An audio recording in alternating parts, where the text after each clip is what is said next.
আসসালামু আলাইকুম প্রিয় শিক্ষার্থীরা, সবাইকে স্বাগত জানাচ্ছি আজকের বিদ্যাবাড়ির ক্লাসে। কেমন আছো সবাই? শুনতে পাচ্ছ কিনা সবকিছু? একটু কাইন্ডলি কমেন্ট করে জানাও। ওয়ালাইকুম সালাম। কি অবস্থা সবার? সবকিছু শুনতে পাচ্ছ কিনা একটু কাইন্ডলি কমেন্ট করে জানাও। এভরিথিং ওকে আছে কিনা? আমাকে আজকে একটু টেকনিক্যাল প্রবলেম হওয়ার কারণে আমাদের আমরা একটু শুরু করতে সময় লাগতেছে। এখনো দেখবা ক্যামেরাটা একটু আছে, ক্যামেরার ব্রাইটনেসটা একটু কম মনে হয়। দেখো তো বোর্ড কি দেখা যায়, দেখো তো বোর্ডটা কি দেখা যাচ্ছে, বোর্ড কি ঠিকভাবে দেখা যাচ্ছে, বোর্ড কি ঠিকভাবে দেখা যাচ্ছে?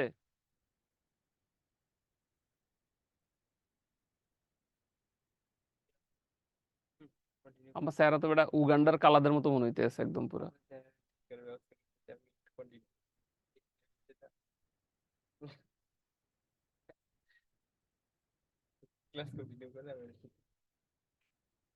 এমনি আমি অসুস্থ মানুষ, তোর আরো অসুস্থ বানিয়ে দিচ্ছিস আমাদের। আচ্ছা, আজকে আমরা ওই যে দুইটা প্রিপারেশন একসাথে কিভাবে নিবা ওইটা বলবো বলছিলাম, ওইটা ক্লাসের 1 ঘন্টা পরে আমরা বলবো। যেহেতু এখনো অনেক স্টুডেন্ট জয়েন করে নাই, জয়েন করুক, আমরা একটু পড়ানোটা শুরু করি। আর সবাই একটু কষ্ট করে যেভাবে পড়ো, ভিডিওটা অন করে সুন্দর করে বসো, কারণ তোমরা অনেকে ভিডিও অন করো না, পরে আমাকে খালি মেসেজ করো, স্যার এটা বুঝি না এটা বুঝি না, অথচ এই জিনিসগুলো আমি ক্লাসে বলি। কোথায় চলে যাও ভিডিও অন করে? নিজের সাথে ফাঁকি দিয়ে লাভ কি বাবা? সুন্দর করে পড়ার টেবিলে বসো, খাতা কলম নাও, একটু সুন্দর করে বসো। ঠিক আছে? কোনো অসুবিধা না থাকলে সুন্দর করে খাতা কলম নিয়ে সুন্দরভাবে বসো, যেভাবে ক্লাস করে ক্লাসে ওইভাবে বসো। আর ওরা একটু আমাকে কালো দেখা যাইতে পারে, কারণ হচ্ছে আমাদের একটু টেকনিক্যাল প্রবলেমের জন্য জয়েন হইতে একটু সময় লেগে গেছে, ওরা কাজ করতেছে পিছনে, আমরা ক্লাস শুরু করি নাহলে আমাদের সময় নষ্ট হয়ে যাবে। ঠিক আছে? ওকে, দেখি সবার ইয়েটা একটু দেখি, গ্রিডটা দাও তো একবার, কি অবস্থা সবার, সবারই দেখি আসছে কিনা। হ্যাঁ, ভিডিওটা অন করে সুন্দর করে বসো সবাই। অনেকে এখন অন করো নাই, তার মানে ঘুমাবা এখন দুপুরবেলা, আমি শিওর ক্লাস না করে দুপুরবেলা ঘুমাবা।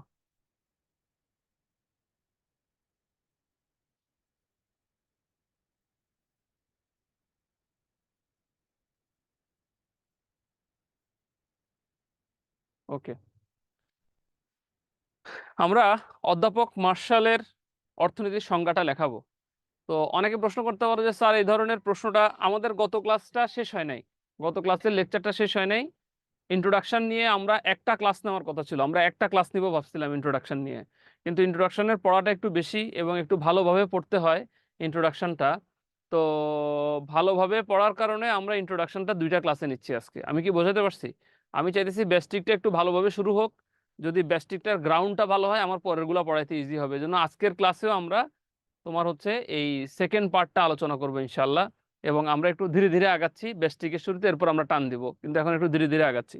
সো অধ্যাপক মার্শাল একজন বড় অর্থনীতিবিদ, আমরা মোটামুটি যারা অর্থনীতি নিয়ে পড়েছি সবাই এই স্যারের নাম শুনেছি। তো স্যার যে কাজটা করেছেন, তিনি অর্থনীতির একটা সংজ্ঞা দিয়েছেন এবং এই সংজ্ঞাটা পরীক্ষায় আসে।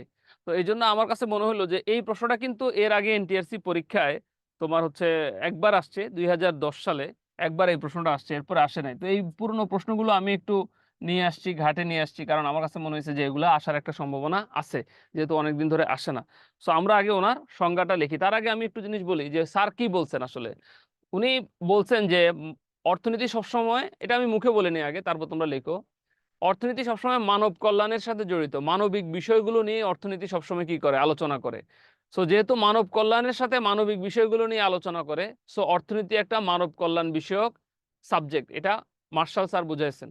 ঠিক আছে? কারণ অর্থের বিষয়গুলো মানুষকে ফান্ড ইউটিলাইজেশন শিখায়, অর্থের ব্যবহার শিখায়। যেহেতু অর্থের ব্যবহার শিখায়, সেজন্য অর্থনৈতিক দিক থেকে এটার গুরুত্বটা অনেক বেশি। আমরা একটু কষ্ট করে খাতা নিয়ে লিখি মার্শালের সংজ্ঞা।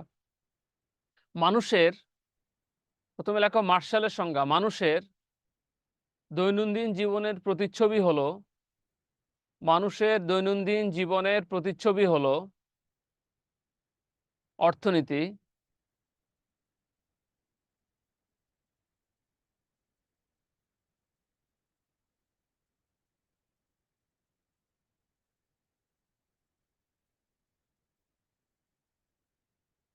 যা মানব কল্যাণের সাথে জড়িত, যা মানব কল্যাণের সাথে জড়িত। মিজান লাঞ্চ করছো? ঠিক আছে, যা মানব কল্যাণের সাথে জড়িত, যা মানব কল্যাণের সাথে জড়িত।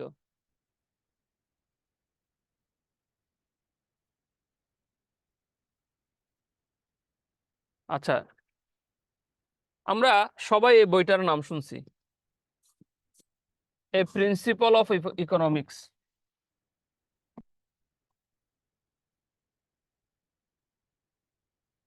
এই বইটা মার্শাল স্যারের লেখা। এটা একটু লিখে দিবা প্রশ্ন যখন লিখবা, যে এই বইতে উনি এই সংজ্ঞাটি দিয়েছেন। এটা একটু লিখে রাখো, এ প্রিন্সিপাল অফ ইকোনমিক্স গ্রন্থে অর্থনীতিবিদ মার্শাল এই সংজ্ঞাটি প্রদান করেছেন।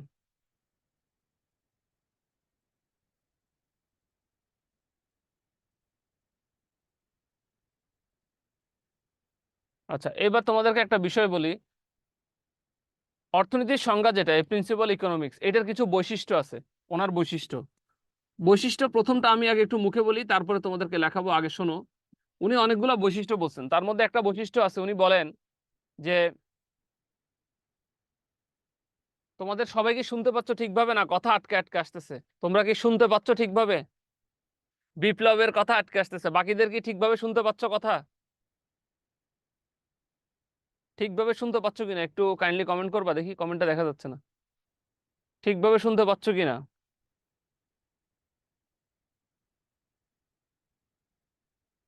হ্যাঁ, শুনতে পাচ্ছে, তার মানে বিপ্লব তোমার এখানে সমস্যা, বাকিরা শুনতে পাচ্ছে।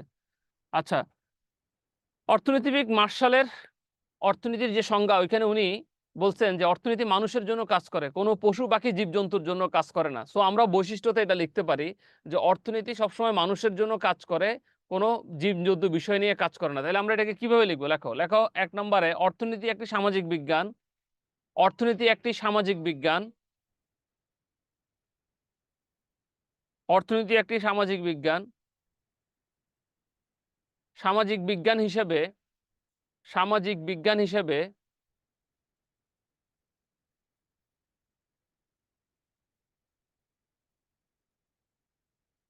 যা তা সামাজিক জীব মানুষকে নিয়ে পর্যালোচনা করে, তা সামাজিক জীব মানুষকে নিয়ে পর্যালোচনা বা আলোচনা করে। সামাজিক জীব মানুষকে নিয়ে পর্যালোচনা বা আলোচনা করে।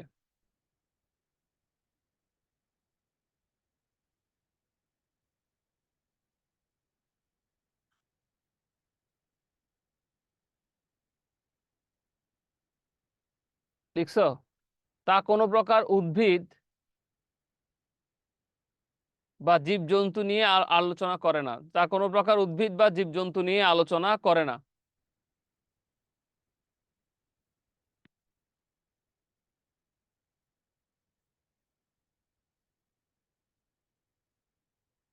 অর্থনীতি ব্যক্তি ও সমাজ নিয়ে আলোচনা করে থাকে। অর্থনীতি ব্যক্তি ও সমাজ নিয়ে আলোচনা করে থাকে।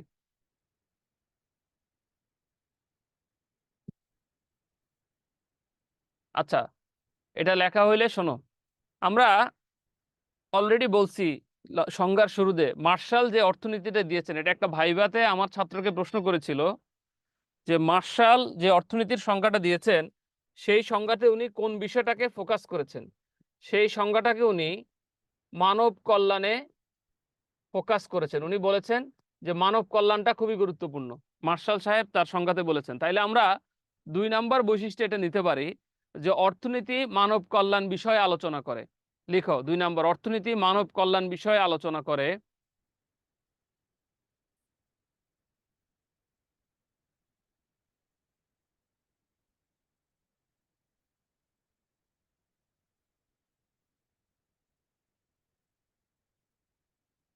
লিখছো? 3 নম্বর লেখো, দেখো আমরা অর্থনীতিতে গত ক্লাসে বলছিলাম, তোমাদের আয় ব্যয় নিয়ে একটা ধারণা দিয়েছিলাম। অর্থনীতি কিন্তু সবসময় আয় ব্যয়ের হিসাব করে, মার্শালও কিন্তু সেটা বলেছেন, কারণ যেহেতু মানব কল্যাণের সাথে জড়িত, সেহেতু অর্থনীতি কিন্তু আয় এবং ব্যয়ের সাথেও কি জড়িত। সো আমরা এটাকে একটা পয়েন্ট হিসেবে লিখতে পারি, 3 নম্বর পয়েন্ট, অর্থনীতি আয় ব্যয়ের সাথে জড়িত। অর্থনীতি আয় ব্যয়ের সাথে জড়িত। এতে মানুষের সামাজিক, রাজনীতিক ও ধর্মীয়, এতে মানুষের সামাজিক, রাজনীতিক ও ধর্মীয়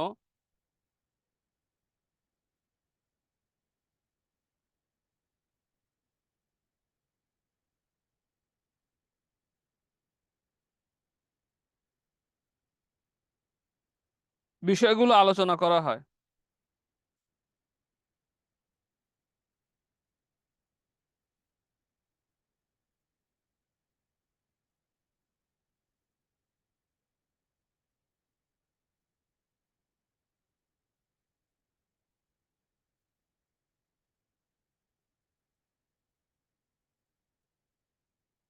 লিখছো কিনা?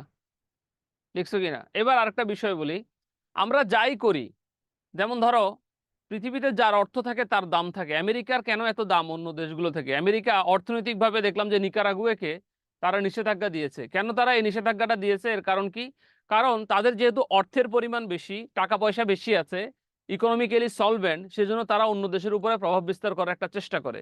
এটা আমি আমেরিকা দিয়ে একটা এক্সাম্পল দিলাম, একটা দেশ দিয়ে। বাট খেয়াল করে দেখো, এই ধরনের প্রভাব কিন্তু তোমার আমার ভেতরে অনেক মানুষজন আছে যাদের অর্থ বেশি, তারা কিন্তু সেই প্রভাব বিস্তারের চেষ্টা করে। তার মানে অর্থনীতি, এই যে প্রভাব বিস্তারটা, এই প্রভাব বিস্তারটা অর্থনীতি বলে যে যে কোনো মানুষ সব সময় অর্থের মাধ্যমে বা যে কোনো বিষয় অর্থের পরিমাপের মাধ্যমে চলে, অধ্যাপক মার্শালের সংজ্ঞা মতে।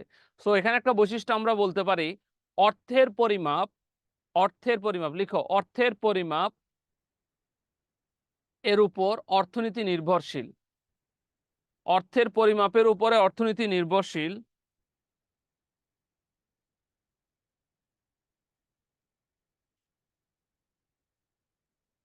অর্থের মাধ্যমে পরিমাপযোগ্য দ্রব্য সামগ্রীর, অর্থের মাধ্যমে পরিমাপযোগ্য দ্রব্য সামগ্রীর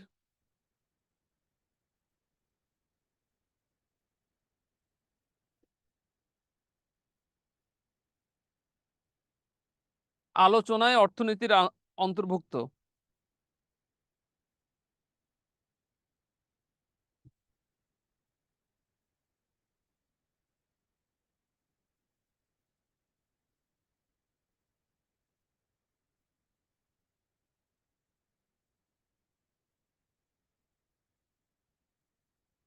লিখছো কিনা?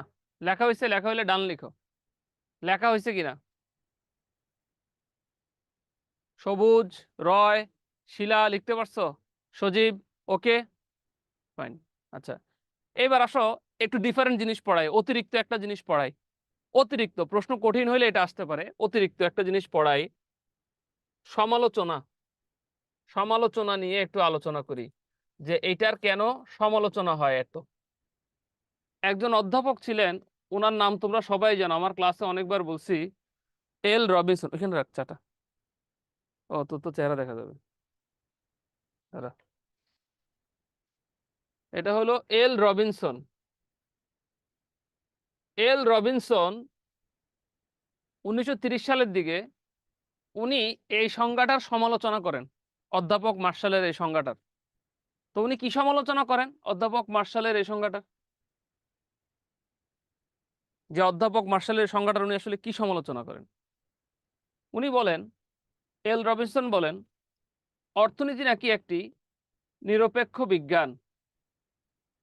উনি বললেন যে অর্থনীতির মধ্যে শুধু মানব কল্যাণ নাই, অর্থনীতির মধ্যে মানুষ বস্তুগত বিষয়গুলোর কথাও কি করা আছে, বলা আছে।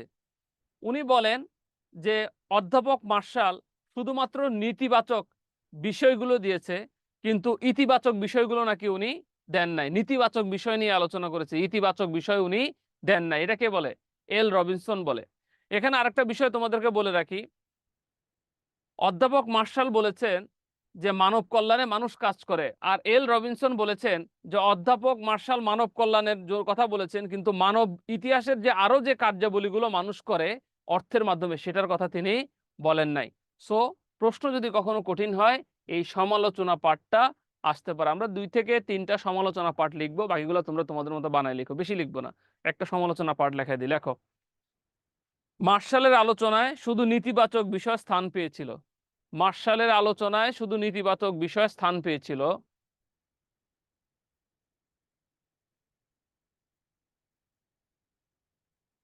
ইতিবাচক দিক, ইতিবাচক দিক তার আলোচনা হতে বাদ পড়েছিল। ইতিবাচক দিক তার আলোচনা হতে বাদ পড়েছিল। অর্থনীতি কোনো নীতিশাস্ত্র নয়। অর্থনীতি কোনো নীতিশাস্ত্র নয়।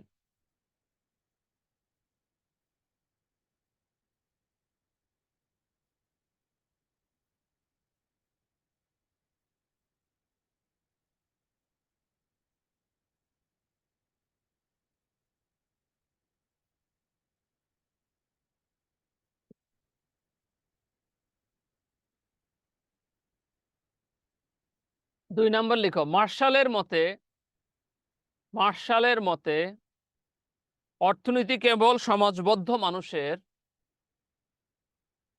মার্শালের মতে অর্থনীতি কেবল সমাজবদ্ধ মানুষের কার্যাবলী আলোচনা করেন।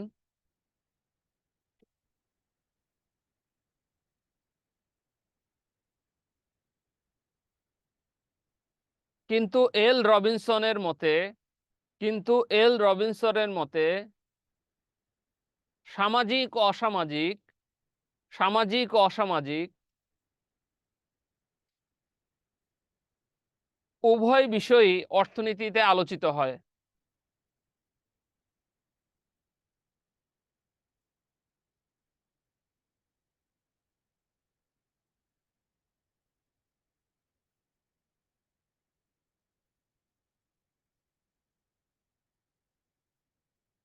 তিন নাম্বার লিখো, মার্শাল অর্থনীতিকে কল্যাণমূলক বিজ্ঞান হিসেবে চিহ্নিত করেছেন। মার্শাল অর্থনীতিকে কল্যাণমূলক বিজ্ঞান হিসেবে চিহ্নিত করেছেন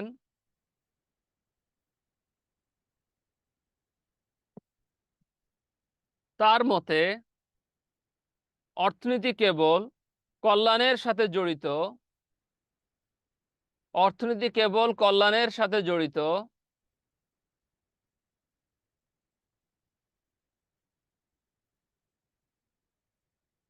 বিষয়সমূহ আলোচনা করেন। যদিও এল রবিনসনের মতে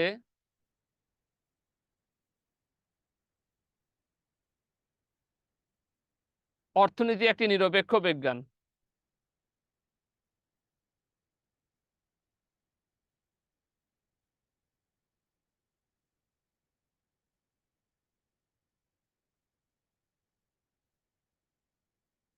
ক্লিয়ার কিনা?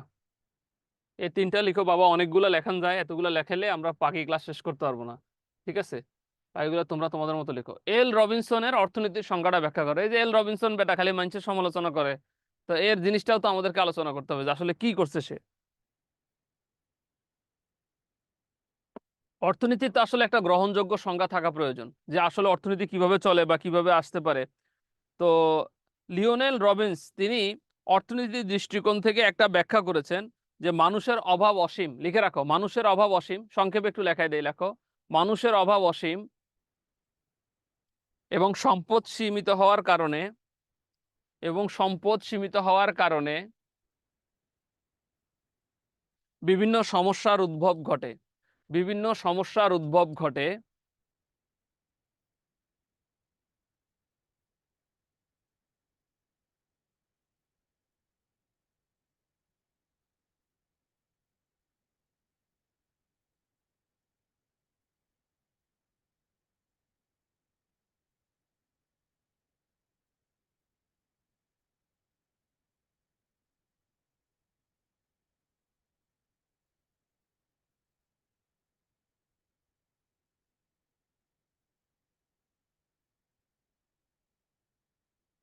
নেচার, আমি একটু সরে গেলাম, দেখো, nature and significance of economic science নামক গ্রন্থে 1931 সালে এল রবিনসন এই সংজ্ঞাটি প্রদান করেন।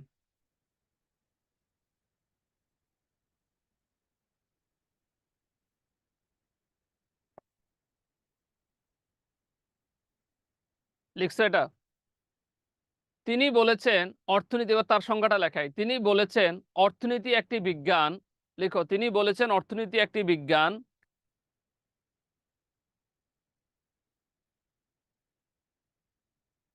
যেখানে অসীম অভাব,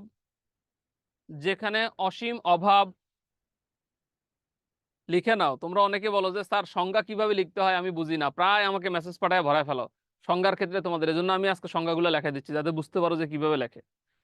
যেখানে অসীম অভাব এবং সীমাবদ্ধ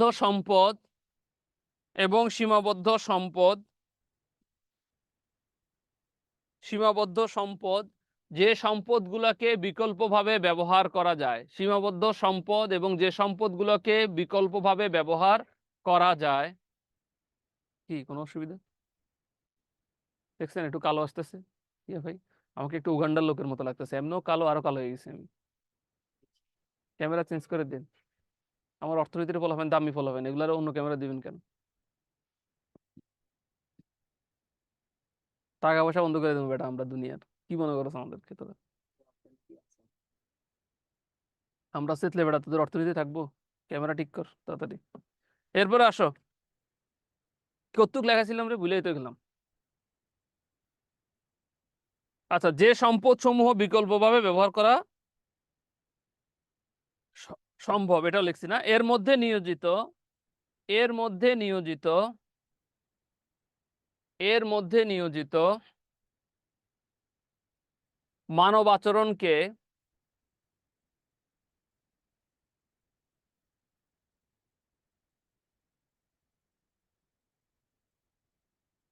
বিশ্লেষণ করে।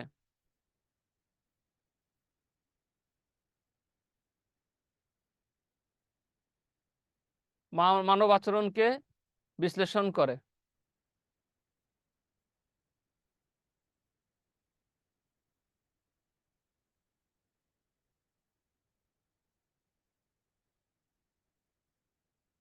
এল রবিনসনের বই পড়ে আমার একটা এক্সপিরিয়েন্স হয়েছে, বুঝছো?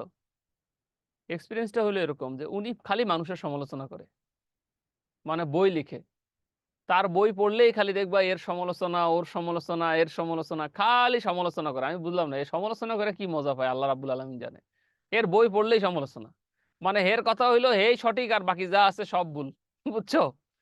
তো এই জন্য তোমাদেরকে যখন অধ্যাপক মার্শালের সমালোচনাটা যে উনি করছেন ওইটা পড়াইছি, তো ভাবলাম যে এল রবিনসনের যে বিষয়টা সেটাও বলি, কারণ এটাও পরীক্ষা আসতে পারে এবং তোমরা জেনে অবাক হবা এটা এনটিএসসি পরীক্ষায় এই সংখ্যাটা 3 থেকে 4 বার এই পর্যন্ত চলে আসছে। আমার যতটুকু মনে আছে 10 সাল এবং 12 সালে, তোমরা বইতে মিলিয়ে দেখবা যে কোনো বইতে এটা আসছে।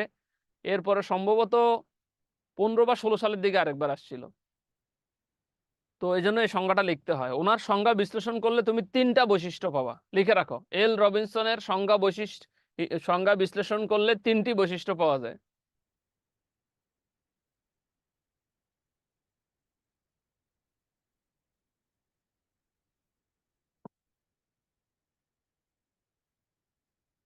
ক নাম্বার লিখো অসীম অভাব।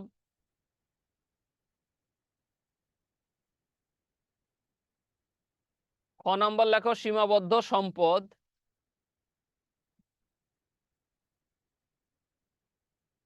অসীম অভাব, সীমাবদ্ধ সম্পদ, সম্পদের বিকল্প ব্যবহার সম্পদ, সম্পদের বিকল্প ব্যবহার সম্পদ।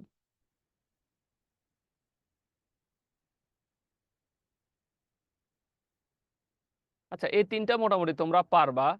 তারপর আমি একটু বলে দিই অসীম অভাব। যেমন ধরো, এল রবিনসন বলে যে অভাব আছে বলে মানুষের অর্থনীতিকে ব্যবহার করার বিষয়টা আসছে। অভাব যদি না থাকতো তাহলে অর্থনীতিকে মানুষ ব্যবহার করতো না, এটা এল রবিনসন বলে। তারপরে সম্পদ, সীমিত সম্পদকে কিভাবে ম্যাক্সিমাম ভাবে মানুষ ব্যবহার করতে পারে সেটা উনি ওনার সংজ্ঞায় বলে দিয়েছেন যে সম্পদটা খুব সীমিত, এটাকে আমাদের সুন্দরভাবে ব্যবহার করতে হবে। এরপর আরেকটা হচ্ছে সম্পদের বিকল্প ব্যবহার সম্পদ, তুমি যে কোনো সম্পদকে বিকল্পভাবে ব্যবহার করতে পারো। যেমন তোমাদেরকে একটা মজার ঘটনা বলি, আমাদের বাংলাদেশে 5টা কয়লা খনি আছে, তোমরা জানো কিনা আমি জানি না। আমাদের বাংলাদেশে, শুধু আমাদের বাংলাদেশের একটা কয়লা খনি থেকে কয়লা উত্তোলন করা হয়, দিনাজপুরের বড় পুকুরিয়া কয়লা খনি। বাকি কয়লা খনি থেকে কেন কয়লা খনি উত্তোলন করা হয় না জানো? দিনাজপুরের বড় পুকুরিয়া কয়লা খনি থেকে কয়লা উত্তোলন যদি এখন থেকে আমরা উঠাই, আরো 250 বছরের উপরে কয়লা উঠান যাবে। সুবহানাল্লাহ বলবা না? 250 বছরের উপর কয়লা উঠান যাবে। বাকি সব কয়লা হিসাব করে আমি দেখলাম পড়া যে 3000 বছরের কয়লা মজুদ আছে আমাদের, 2.5 থেকে 3000 বছরের কয়লা। অত বছর আমরা বাঁচুম? তো সরকার কি করছে, শুধু একটা কয়লা খনি থেকে কয়লা উঠায়, বাকি কয়লা খনিগুলো থেকে কয়লা উঠায় না, কারণ কৃষি সম্পদও কি হইতে পারে, ধ্বংস হয়ে যেতে পারে। তো দেখো, আমরা এই সম্পদটাকে মজুত করে ওইখানে কৃষি কাজ করি। তার মানে আমরা একটা সম্পদের বিকল্প ব্যবহার করতে পারি, এটা এল রবিনসন বলছে। আপনি যে কোনো সম্পদকে বিকল্প ব্যবহার করতে পারেন। যেমন একটা সহজ কথা বলি, মানুষ পাঠাও চালায় না, বাইক চালায় না। তো বাইক মানুষ কেন কিনে? নিজের যাতায়াতের জন্য। এখন তোমার বাইকটা তুমি নিজের যাতায়াতের জন্য কিনলা। এখন এমন যদি হয় যে তুমি বাইকটা অফিসে যাওয়ার সময় একজন লোককে নিয়ে গেলা, আসার সময় একজনকে নিয়ে আসলা, তার মানে তোমার বাইকটা তুমি মানুষ পরিবহনের কাজেও ব্যবহার করো। ওইখান থেকে তোমার একটা কাজ আসে। তার মানে যে সম্পদটা তুমি কিনছো সেই সম্পদটাকে তুমি নিজে চলাচলের পাশাপাশি অর্থ আয়ের একটা উৎস হিসেবে ব্যবহার করতেছো। That is the very important task. L Robinson এই কথাটা বলছে। আর একটা বিষয় আছে, তুমি যদি রাত্রে চিন্তা করো যে আমি ডেলিভারি দিব, খাবার ডেলিভারি দিব, বাইকের মধ্যে খাবার ডেলিভারি দেয়, হোমমেড খাবার ডেলিভারি দেয় অনেকে। সো এই খাবার ডেলিভারি গুলো যদি তুমি দাও তাইলেও কিন্তু সেখান থেকে তোমার একটা কি আসবে, ইনকাম আসবে। তার মানে দেখো, একটা সম্পদকে তুমি খাবার ডেলিভারিও করতেছো, পরিবহনও করতেছো, দুইটা কাজে তুমি কি করতেছো, ব্যবহার করতেছো, তাই না? সো এল রবিনসন এটাই বলছে যে সম্পদকে আপনি বিভিন্নভাবে ব্যবহার করতে পারেন। এবার আসো ওনার সমালোচনা আছে কিনা। ওনারও সমালোচনা আছে। ওনার সবচেয়ে বেশি যেটা সমালোচনা, সেটা আগে বলি তোমাদেরকে। সবচাইতে বেশি যেটা ওনার এখানে বলা হয়ে থাকে, সমালোচনার ক্ষেত্রে ওনার এখানে বলা হয়ে থাকে, সবচাইতে বেশি সমালোচনা যেটা, যে উনি মানব কল্যাণের বিষয়টা পরিহার করছেন এবং উনি অর্থনীতিকে একটা নিরস বিজ্ঞান বানাইছেন। ক্লিয়ার কিনা? এটা হলো সবচেয়ে বেশি। উনি বলে মানব কল্যাণ বলে, মার্শাল যেরকম মানব কল্যাণে গুরুত্ব দিচ্ছে, উনি মানব কল্যাণে গুরুত্ব দেন। সত্যি কথা বলি, ওনার সংজ্ঞাটা আমার পছন্দ না, এল রবিনসন। কারণ পৃথিবীর যে কোনো কাজ যদি তোমার সেটার মধ্যে কল্যাণ না থাকে, তুমি কিছু করতে পারবা না। একটা বিষয় মনে রাখবা, যারা ব্যবসা করো, আমার ছাত্রছাত্রীদের মধ্যে তোমাদের মধ্যে অনেকে ব্যবসা করো, আমি জানি অনেকে তোমাদের মধ্যে ব্যবসা বাণিজ্য করো। ব্যবসা করতে গেলে দেখো, তুমি কিন্তু প্রথমে একটা জিনিস চিন্তা করো যে তুমি টাকা ইনকাম করবে, প্রফিট ম্যাক্সিমাইজ করবে, এটা তোমার ফার্স্ট টার্গেট থাকে।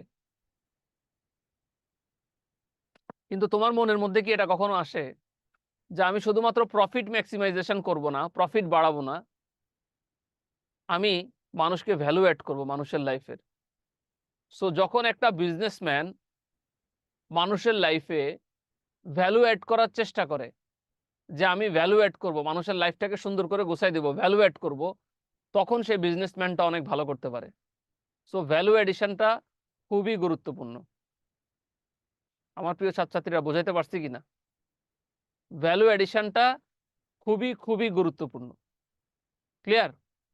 So if you want to be a good businessman, you need to add the value of others persons life. এবার কয়েকটা সমালোচনা লিখি। এক নম্বরে লেখো, তিনটা সমালোচনা লিখে দিব। রবিনসনের সংজ্ঞায় মানব কল্যাণ দিকটি উপেক্ষিত। রবিনসনের সংজ্ঞায় মানব কল্যাণ দিকটি উপেক্ষিত।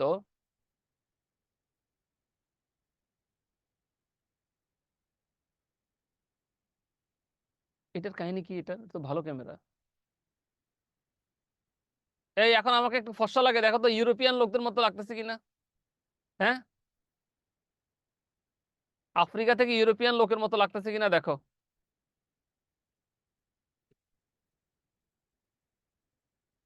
কি রে, লেখা এত বড় হয়ে গেছে।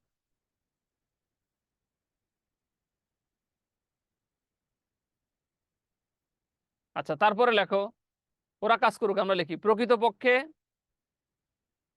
রবিনসন অর্থনীতিকে স্বল্পতার আলোচনায় আবদ্ধ রেখেছেন। প্রকৃতপক্ষে রবিনসন অর্থনীতিকে স্বল্পতার আলোচনায় আবদ্ধ রেখেছেন। ফলে তার সংজ্ঞায় অর্থনীতি একটি নিরস বিজ্ঞানে পরিণত হয়েছে। অর্থনীতি একটি নিরস বিজ্ঞানে পরিণত হয়েছে। লাইটটা একটু চোখে বেশি পড়তেছে মনে হচ্ছে না? ইয়ে, ফেসে ফেসে বোর্ডে বোর্ডে একটু লাইট বেশি মনে হইতেছে। লেখাটা দেখো, লেখাটা একটু ঝাপসা মনে হইতেছে। দেখছো, ওরা কিন্তু লেখাটা তখন ইয়ে করতে পারবে না, মানে দেখতে পারবে না। খেয়াল করো। আচ্ছা, তারপরে লেখো 2 নাম্বার, রবিনস অর্থনীতিকে ব্যষ্টিক পর্যায়ে বিবেচনা করেছেন। রবিনস অর্থনীতিকে ব্যষ্টিক পর্যায়ে বিবেচনা করেছেন। লেখো, 2 নম্বর পয়েন্টটা খুব ইম্পর্টেন্ট। রবিনস অর্থনীতিকে, আচ্ছা, ব্যষ্টিক পর্যায়ে বিবেচনা করেছেন। এখানে ব্যক্তির আচরণকে স্থান দেওয়া হয়েছে, এখানে ব্যক্তির আচরণকে স্থান দেওয়া হয়েছে। প্রকৃতপক্ষে অর্থনীতি একটি সামাজিক বিজ্ঞান। ভেরি গুড, এখন ঠিক আছে, ঠিক আছে। প্রকৃতপক্ষে অর্থনীতি একটি সামাজিক বিজ্ঞান, ফলে রবিনসের আলোচনায় সামাজিক বিজ্ঞান অংশটি বাদ পড়েছে। রবিনসের আলোচনায় সামাজিক বিজ্ঞান অংশটি বাদ পড়েছে।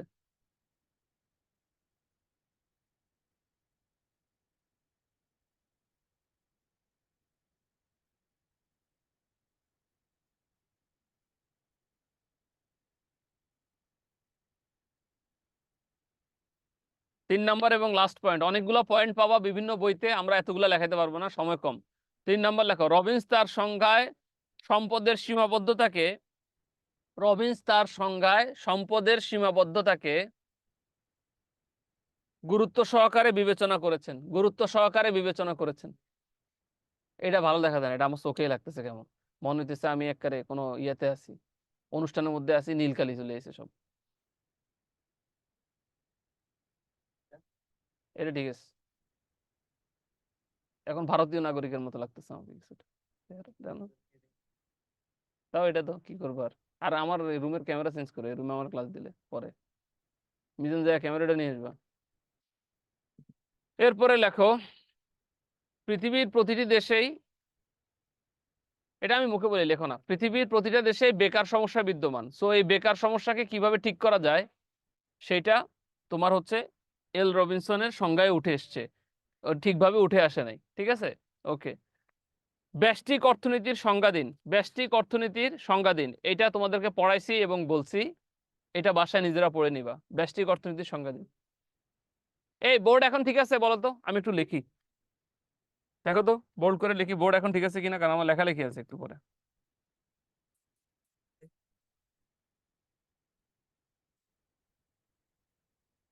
লেখা দেখা যায়? ওকে আছে? ঠিক আছে, ওকে আছে, ফাইন, থ্যাংক ইউ রানা।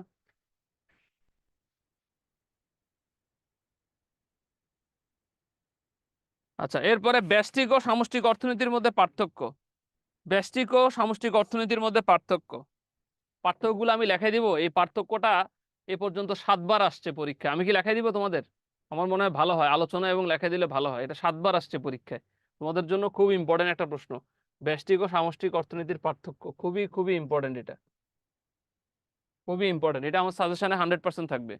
ব্যষ্টিক এবং সামষ্টিক অর্থনীতির পার্থক্য খুবই ইম্পর্টেন্ট একটা প্রশ্ন, ভালো মতো পড়বে, এটা পরীক্ষায় আসে, এই পর্যন্ত 7 বার আসছে এই প্রশ্নটা, ক্লিয়ার কিনা? 1 নম্বরে লেখো সংজ্ঞাগত পার্থক্য, আমি সুন্দর করে বলি, একটু লেখো, যেহেতু এটা আমাদের পরীক্ষা আসে বেশি, লেখো। 1 নম্বর লেখো সংজ্ঞাগত পার্থক্য, ব্যষ্টিক বা মাইক্রো শব্দের অর্থ হলো ক্ষুদ্র, ব্যষ্টিক বা মাইক্রো শব্দের অর্থ হলো ক্ষুদ্র,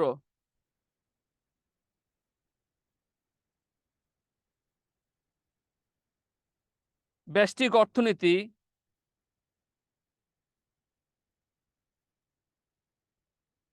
বিস্তৃত অংশের,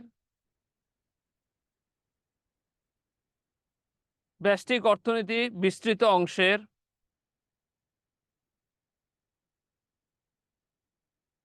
খণ্ড খণ্ড অংশ নিয়ে আলোচনা করে, খণ্ড খণ্ড অংশ নিয়ে আলোচনা করে, খণ্ড খণ্ড অংশ নিয়ে আলোচনা করে।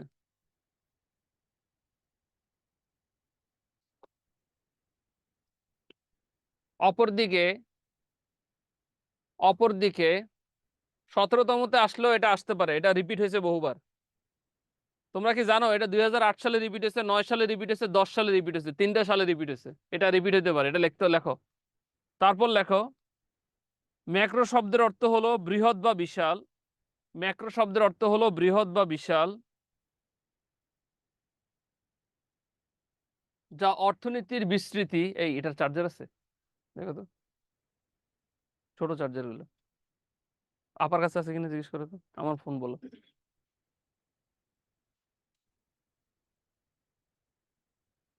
যা অর্থনীতির বিস্তৃত বা বিশাল ক্ষেত্র নিয়ে আলোচনা করে।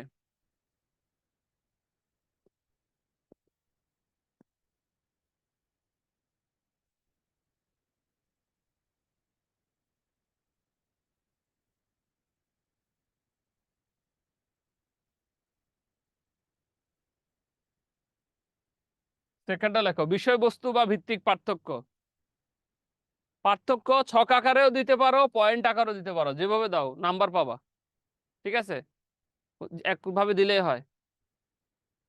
একজন লিখছো কি, স্যার আমাদের 4টা অধ্যায়ের সাজেশন দিছেন, এই 4টা অধ্যায়ের উপরে পরীক্ষা হবে, হ্যাঁ এই 4টা অধ্যায়ের উপর পরীক্ষা হবে, আমি গত ক্লাসে বলে দিচ্ছি, এই জন্যই তো তোমাদেরকে ভিডিও অন করতে বলি, কারণ তোমরা তো থাকো না, চলে যাও মাঝখানে ভিডিও অন করে, ভিডিও অফ করে চলে যাও, তোমাদেরকে পাওয়া যায় না।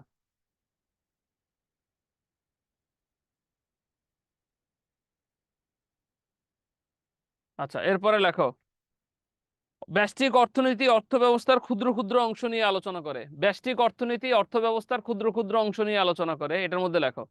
ব্যষ্টিক অর্থনীতি অর্থব্যবস্থার ক্ষুদ্র ক্ষুদ্র অংশ নিয়ে আলোচনা করে। এই কারণে ব্যষ্টিক অর্থনীতির ক্ষেত্রের খণ্ড খণ্ড অংশগুলো বিদ্যমান। অর্থনীতির ক্ষেত্রে খণ্ড খণ্ড অংশগুলো বিদ্যমান।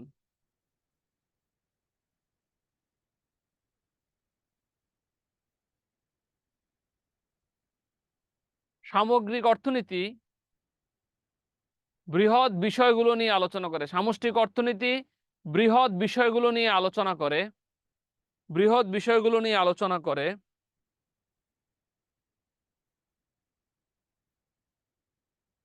সেজন্য তার পরিধি ও বিষয়বস্তু ব্যাপক। সেজন্য তার পরিধি ও বিষয়বস্তু ব্যাপক।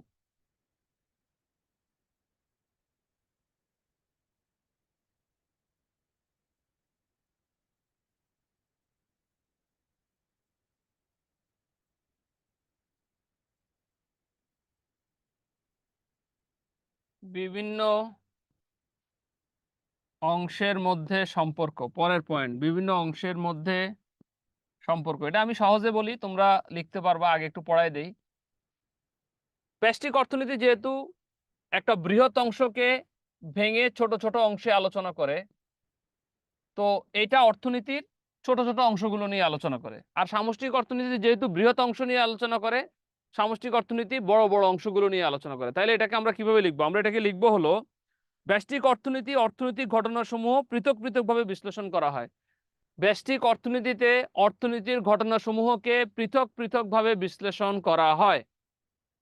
ব্যষ্টিক অর্থনীতিতে অর্থনীতির ঘটনাসমূহ পৃথক পৃথকভাবে বিশ্লেষণ করা হয়। তাদের মধ্যে কোনো যোগসূত্র থাকে না, তাদের মধ্যে কোনো যোগসূত্র থাকে না।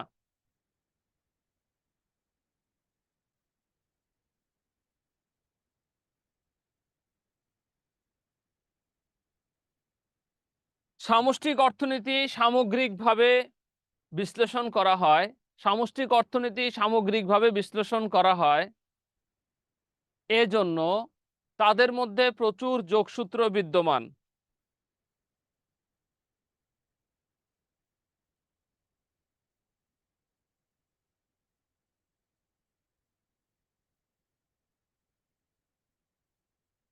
এরপর পয়েন্টে লেখো, আংশিক বনাম সামগ্রিক ভারসাম্য পদ্ধতি।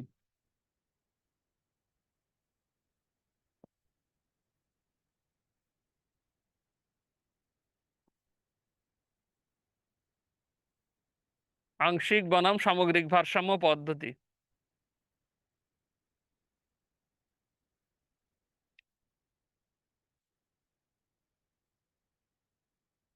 লেখো, ব্যষ্টিক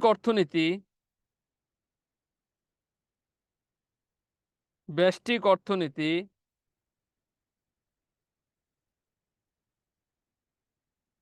ফার্ম বা শিল্পের কাজ ব্যাখ্যার জন্য, ফার্ম বা শিল্পের কাজ ব্যাখ্যার জন্য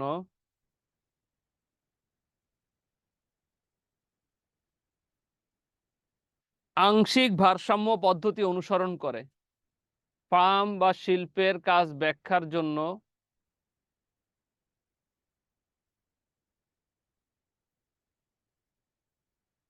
আংশিক ভারসাম্য পদ্ধতি অনুসরণ করে।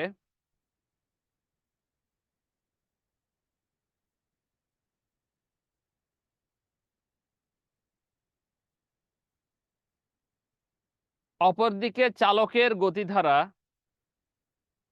অপরদিকে চালকের গতিধারা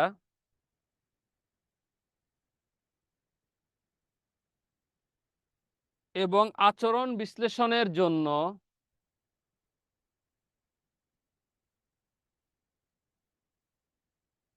সামষ্টিক অর্থনীতি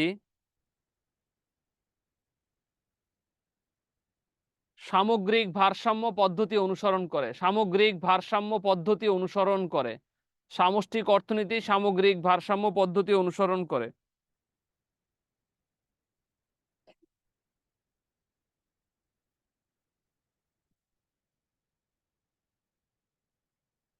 কয়টা লেখাইলাম রে আমরা? কয়টা লেখাম রে? পাতা, সুরমা, তসলিমা, প্রেমানন্দ, শিলা, কয়টা লেখাইছি? পয়েন্ট?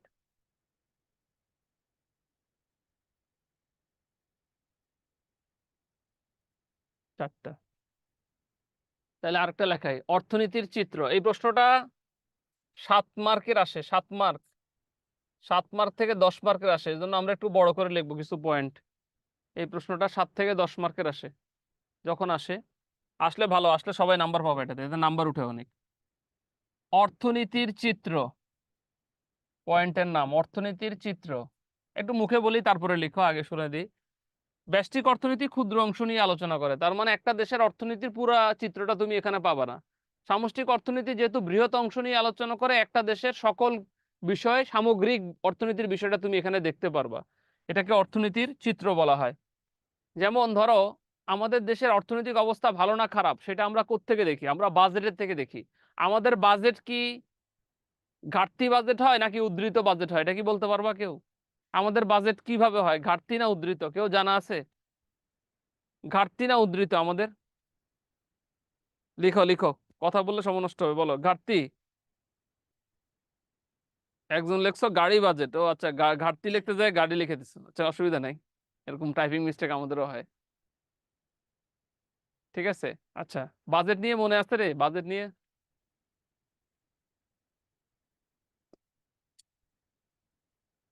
তোমাদের ব্যাচের একজন আমাকে ফোন দিছে, এখনো ক্লাসে আছে।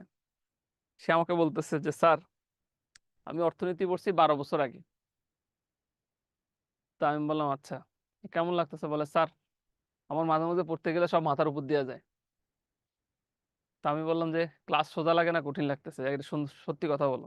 তাই স্যার, সহজ লাগতেছে, আপনি যখন পড়ান আস্তে আস্তে এখন বুঝতেছি, প্রথম প্রথম একটু কষ্ট হইতো অনেক। তা আমাকে তুমি বলো, যে এই ছেলে বা মেয়েটা বয়স 34, 22 বছর আগে সে অনার্স পাস করছে, 22 বছর বয়স। তো এই ছেলে মেয়েটার গ্যাপ আছে না 12 বছরের? 12 বছর কি কম? 12 বছর ধরে অর্থনীতির কোনো বইয়ের সাথে তার কোনো সম্পর্ক নাই। সে সংসার করছে, বাচ্চা কাচ্চা আছে, ছোট, তার ছেলে মেয়ে বড় হয়েছে। তা আমাদের ক্লাসটা কি সবার জন্য, নাকি যে মেয়েটা বা যে ছেলেটা 12 বছর ধরে বইয়ের সাথে বা 8-10 বছর ধরে কোনো সম্পর্ক নাই তাদের জন্য হওয়া উচিত? বলো তো,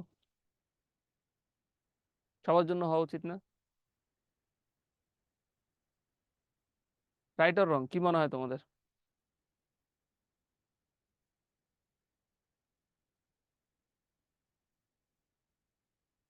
হ্যাঁ, আঞ্জুমান একই জিনিস, সবার জন্য হয়, সবার জন্য হওয়া উচিত। ধরো আমি বাবা, আমার পরিবারে আমি একজন বাবা, আমার তো সন্তান আছে। আমার সন্তানের মধ্যে আমার কোনো সন্তান পড়াশোনায় খুব ভালো, আমার কোনো সন্তান পড়াশোনায় খারাপ। তো আমি কি আমার সমস্ত সম্পদ পড়াশোনায় যেটা ভালো তাকে দিব, নাকি সবাইকে সমানভাবে দিব? সবাইকে সমানভাবেই দিব, এটা তো সত্য। আল্লাহ না করুক, কারো ঘরে যদি একটা প্রতিবন্ধী সন্তান থাকে বা অসুস্থ সন্তান থাকে। আমার এরকম আত্মীয় আছে যার মেয়ে বিয়ের পরে স্ট্রোক করে, ব্রেন স্ট্রোক করে প্যারালাইজড হয়ে গেছে, চলতে ফিরতে পারে না, 2-3 জন দিয়ে খাওয়ায়। বাবা মা এই বৃদ্ধ বয়সে ওই সন্তানকে সেবা করে, আমার খুব ক্লোজ রিলেটিভ। সো বাবা মা কখনো সন্তানকে ফেলা দিয়ে যায় না। আর ভালো শিক্ষকরা কখনো তার ছাত্রছাত্রী কমজোর হলে তাকে ফেলে দিয়ে কখনো যায় না। এটা কখনো ভালো শিক্ষকের বৈশিষ্ট্য হতে পারে না। আমার হিসাবে ভালো শিক্ষকের বৈশিষ্ট্য কি জানো? যে সবচেয়ে কমজোর ছেলে বা মেয়েটাকে পড়াইয়া ভালো করবে। যে ছেলে বা মেয়েটা কোনোদিন স্বপ্নই দেখে নাই সে প্রভাষক হবে, সেই ছেলে বা মেয়েটা প্রভাষক হওয়া, এটাই হলো একজন শিক্ষকের সবচেয়ে বড় বৈশিষ্ট্য।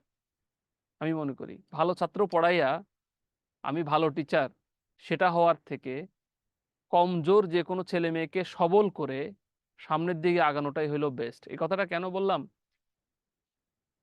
এই কথাটা এই জন্য বললাম, তোমাদের 15 বা 16 নম্বর ক্লাসে কিছু কথা বলবো, এখন না, আরো পরে। তো সংক্ষেপে এতটুকু বলি, এই কথাটা বললাম এই কারণে যে আমাদের ক্লাসটা সবার জন্য হওয়া উচিত। সেজন্য দেখবা ক্লাসের শুরুর দিকে আমি খুব সহজ বিষয়গুলো একটু আলোচনা করি, শেষের দিকে সমীকরণ বা জটিল বিষয়গুলো আলোচনা করি, যাতে কারো মাথার উপর দিয়ে না যায়। আরেকটা বিষয় হচ্ছে প্রশ্নের মধ্যে অথবা থাকে। অনেক স্টুডেন্ট সমীকরণ টাইপ প্রশ্ন লিখতে হবে, আবার ব্যাখ্যা টাইপ প্রশ্ন লিখতে হবে। দুইটাকেই আমাকে সমানভাবে পড়াইতে হবে, কারণ আমার ছেলে মেয়েগুলো যাতে অন্তত ভাইবা পর্যন্ত যায়, ওইটা আমার কাজ। আমি দেখবা তোমাদের ভাইবার প্রশ্ন শেয়ার করি, এটা নিয়ে অনেকে হাসাহাসি করে। আজ পর্যন্ত কোনো ব্যাচে ভাইবা শেয়ার করার নেই। আমি আমার ছেলে মেয়েদেরকে নিয়ে স্বপ্ন দেখি অনেক দূরে, বুঝতে পারছো? তো সবচেয়ে বড় কথা হলো সবাইকে নিয়ে আমাদের আগাইতে হবে। কেউ কোনো চ্যাপ্টার ভালো পারবে, কেউ কোনো চ্যাপ্টার খারাপ পারবে। মানুষ এখানে অনেকে চাকরি করে, আমার স্টুডেন্ট অনেকে অফিস থেকে, তোমাদের এখানে অফিস করে, অফিস থেকে অনেকে ব্যবসা প্রতিষ্ঠানে বসে এখানে ক্লাস করে। সবাইকে নিয়ে আগাইতে হবে, বুঝতে পারছো? তাড়াহুড়া, এটা লাগবে ওইটা লাগবে, তোমার মন মতো করে কিন্তু কেউ পড়াবে না তোমাকে। আমাকে I am the father of this batch. So আমার ছাত্রছাত্রীরা যাতে ভালো করতে পারে, এই জন্যই আমি চাই। তো এই জন্য এই জায়গাটাতে আমি অনেকের দেখি বিভিন্ন, তোমরা আমাকে মেসেজ করো, তো বিভিন্ন গ্রুপেও তোমরা লেখালেখি করো, এগুলো আছে আমার কাছে স্ক্রিনশট। ওই জায়গাগুলোতে আমি দেখি। সবচেয়ে বড় বিষয় হলো সবাইকে নিয়ে আগাইতে হবে, তোমার একার চিন্তা করবা না, সবাইকে নিয়ে যেতে হবে। যে ছেলে বা মেয়েটা 12 বছর ধরে পড়ে নাই, তোমাদের ব্যাচে এমনও আছে যার এই চাকরিটা খুব দরকার, মানে এই চাকরিটা দিয়ে তার ভাই মারা গেছে, বাবা মা বৃদ্ধ, তাকে সাপোর্ট দিতে হবে। তোমাদের ব্যাচে এরকমও আছে, জানো? তো সে এত বছর ধরে পড়েও নাই কোনো কিছু, তাকে নিয়েও কিন্তু আমার আগাইতে হবে, এবং তাকে তার স্বপ্ন পূরণে দিতে হবে। তো এই জিনিসগুলো মাথায় রেখো, বুঝতে পারছো? যে আমার এভাবে এভাবে সবাই তোমার মতো ভালো ইউনিভার্সিটির ভালো জায়গায় কারেন্ট স্টুডেন্ট না। আমার এখানে 35 বছর বয়স পর্যন্ত স্টুডেন্ট আছে, আমার সবার কথা চিন্তা করে আগাইতে হবে। ক্লিয়ার কিনা? প্রশ্নটা কেন বললাম, কোনো কিছু লেখার আগে এগুলো একটু চিন্তা করো। নিজের একার কথা চিন্তা করলে সফল হবে না, সবার কথা যখন চিন্তা করবা তখন সফল হবা। একটু আগে একজন আমাকে মেসেজ দিছো, আমি দেখছি এখানে ক্লাস নেয়ার, আমি দেখি যে স্যার পার্থক্যের বিষয়গুলো কি ক্লাসে পড়তে হবে? পার্থক্যের বিষয়গুলো আলোচনা না করলে পারবা কিভাবে? আলোচনা তো করতে হবে, অনেক বছরের গ্যাপ না, সেজন্য এই কথাটা বললাম যে আলোচনা করতে হবে। কেমন?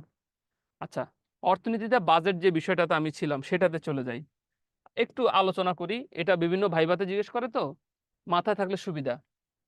যেমন ধরো, আমরা তো সবাই জানি বাজেটকে মূলত, বেসিক বেসিক যদি বাজেট বলি, ডিপে যাব না, বেসিক বাজেটকে দুই ভাগে ভাগ করা যায়। একটাকে সুষম বাজেট বলে, একটাকে অসম বাজেট বলে, রাইট?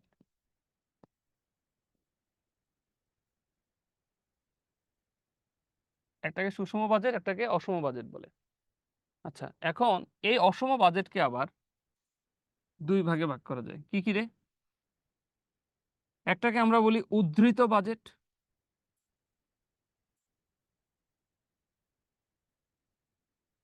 আর একটাকে আমরা বলি ঘাটতি বাজেট।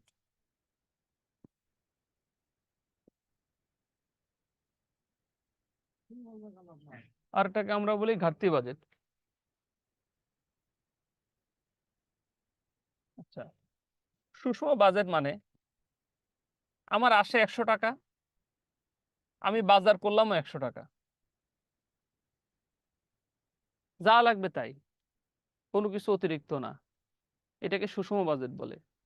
বাংলাদেশের আয় 1000 কোটি টাকা, বছরে খরচও করলাম 1000 কোটি টাকা,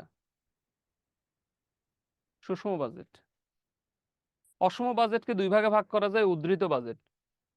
বাজারে শপিং করতে গেলাম 300 টাকা নিয়ে, শপিং করলাম 100 টাকার, বেঁচে গেল কত টাকা? 200 টাকা। এই 200 টাকা হলো উদ্ধৃত বাজেট। ইহ জীবনে বাংলাদেশে এটা হবে না। ইহ জীবনে আমাদের বাজেট কোনোদিন উদ্ধৃত হবে, মানে আমি বেঁচে থাকতে কোনদিন মনে দেখে যেতে পারতাম না, আমার পোলাও পারতো না, পোলারাও পারতো না মনে হয়। ক্লিয়ার কিনা? কেন? কারণ খুব সিম্পল। কারণ আমাদের দেশে অলওয়েজ হয় যে বাজেট, এটা হলো ঘাটতি বাজেট। আমাদের লাগবে 1 কোটি টাকা, আমরা বাজেট করি 1,50,00,000 টাকা। তার মানে এই যে 50 লাখ টাকা, এই 50 লাখ টাকা তোমার সম্পূর্ণরূপে তোমার হচ্ছে ঘাটতি, যেটাকে আমাদের লোন নিয়ে টাকাটা আনতে হয়। লোনের পরিমাণ যখন বেড়ে যাবে তখন একটা মানুষ কিন্তু বিপদে পড়ে যায়। আমাদের যে বড় বড় প্রকল্পগুলো আছে এগুলো সব প্রশংসনীয় উদ্যোগ, আমরা সব উদ্যোগের প্রশংসা করি, কিন্তু এটার ফ্যাসিলিটি কি আমরা কতটুকু পাচ্ছি? আমাদের জিনিসপত্রের দাম বেড়ে যাচ্ছে, আমাদের অর্থনৈতিকভাবে চলাচল করাটা খুব কষ্ট হয়ে গেছে। আমরা কথায় কথায় বিদেশের উদাহরণ দিই, আমি খুব সিম্পল ভাই, আমরা আমাদের নিজেদের উদাহরণ দিই। ব্যষ্টিক অর্থনীতি সামষ্টিক অর্থনীতি যারা পড়ে তারা খুব জানে, ব্যষ্টিক অর্থনীতি বাজেটের ক্ষুদ্র বিষয়গুলো আলোচনা করে, অর্থনীতির অল্প বিষয়গুলো আলোচনা করে, আর সামষ্টিক পুরা বাজেটের পুরা চিত্রটা দেখায়। এটা হলো অর্থনীতির চিত্রের একটা পার্থক্য। আমি এখানে তোমাদেরকে 3টা বিষয় বললাম, এইটা দিয়ে একটা জিনিস বুঝাইলাম যে বাজেট সম্পর্কে পুরনো পড়াগুলো তোমাদের একটু মনে করাই দিছি, নাম্বার 1। নাম্বার 2, এখানে তোমাদেরকে বলে দিলাম যে আমরা সবাইকে নিয়ে আগাবো, দুর্বল সবল সবাইকে নিয়ে। নাম্বার 3 যে বিষয়টা সেটা হলো এই পার্থক্যটা একটু বিশ্লেষণ করে বুঝাই দিলাম। ক্লিয়ার কিনা? বোঝাতে পারছি? ওকে।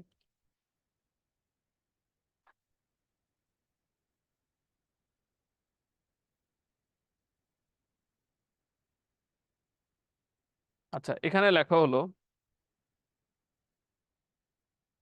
ব্যষ্টিক অর্থনীতিতে অর্থব্যবস্থার ক্ষুদ্র ক্ষুদ্র অংশ আলোচনা করা হয়। ব্যষ্টিক অর্থনীতিতে অর্থব্যবস্থার ক্ষুদ্র ক্ষুদ্র অংশ আলোচনা করা হয়।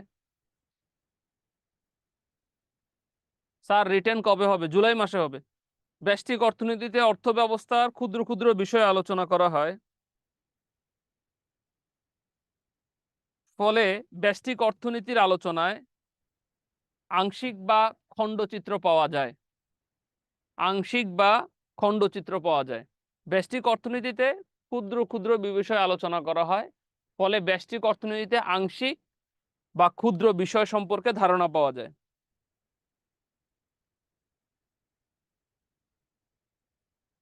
কিন্তু সামষ্টিক অর্থনীতিতে সামষ্টিক অর্থনীতিতে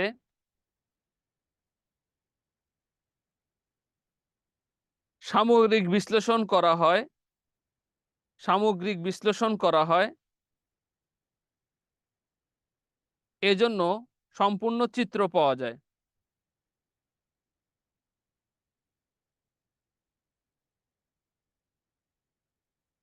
ক্লিয়ার কিনা? আমি 5টা ইম্পর্টেন্ট পয়েন্ট লেখাই দিলাম, বাকিগুলো তোমরা নিজেদের মতো করে পড়ে নিও। আচ্ছা, এবার আসো ব্যষ্টিক ও সামষ্টিক অর্থনীতির মধ্যে পার্থক্য। এটা একটু অতিরিক্ত আছে, এটাকে একটা ছবি তুলে নাও, স্ক্রিনশট দিয়ে নাও এটাকে একটা। এই পয়েন্টগুলো তোমরা দিতে পারো, এই পয়েন্টগুলো দিতে পারো, এটা একটা ছবি তুলে নাও, একটা ছবি তুলে নাও কষ্ট করে, অথবা লিখে নিতে পারো। আমার ওই 5টার পরে এই জিনিসগুলো একটু দিতে পারো। পদ্ধতিগত পার্থক্য দিবে দিছে, মিজান এটা ডিলিট করতে হবে একটা, আপলোড দেওয়ার সময় যে পদ্ধতিগত পার্থক্য একটা ডিলিট করে দিবা, ঠিক আছে? একটা বেশি লিখছে ও। এইবার আসো বাস্তব ভিত্তিক অর্থনীতি ও আদর্শ ভিত্তিক অর্থনীতি বলতে কি বোঝো, এদের মধ্যে পার্থক্য নির্দেশ করো। এটা দেখি তোমাদেরকে একটু জিজ্ঞেস করি, বাস্তব ভিত্তিক ও আদর্শ ভিত্তিক অর্থনীতির মধ্যে পার্থক্য। This is the most important question এই চ্যাপ্টারের, মোস্ট ইম্পর্টেন্ট কোশ্চেন। বহুবার পরীক্ষা আসছে, এটা তোমাদের জন্য খুব ইম্পর্টেন্ট, খুবই খুবই ইম্পর্টেন্ট তোমাদের জন্য এটা।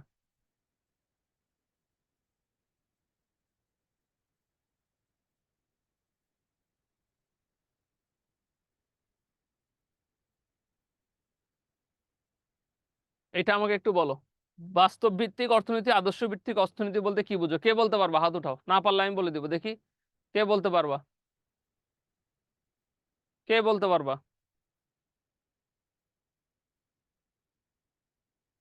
বাস্তব ভিত্তিক অর্থনীতি আদর্শ ভিত্তিক অর্থনীতি বলতে কে বুঝো? কে হাত উঠাবা বলো, কে বলতে পারবা? কোনটা কথা হয় না কেন, খুব না মনে হয়। দেখি আমি ধরি, দেখি কে বলতে পারবে। আলো, আলো হাত উঠেছে, আলো বলো।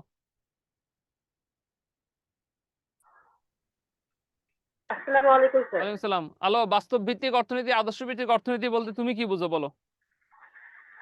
বাস্তবভিত্তিক অর্থনীতি হচ্ছে ভালো মন্দ এসব বিবেচনা করা হয়, আর আদর্শ ভিত্তিক অর্থনীতিতে মানে কোনটি করা উচিত কোনটি করা অনুচিত এসব দিক বিবেচনা করা হয়। ওকে, গুড। তারপরে স্বর্ণা বলো। স্বর্ণা, স্বর্ণা বলো। স্বর্ণা, আনমিউট করো স্বর্ণারে। স্বর্ণা বলো। আসসালামু আলাইকুম। ওয়ালাইকুম আসসালামু সালাম, হ্যাঁ। আলাইকুম স্যার। হ্যাঁ স্বর্ণা বলো। ওয়ালাইকুম সালাম।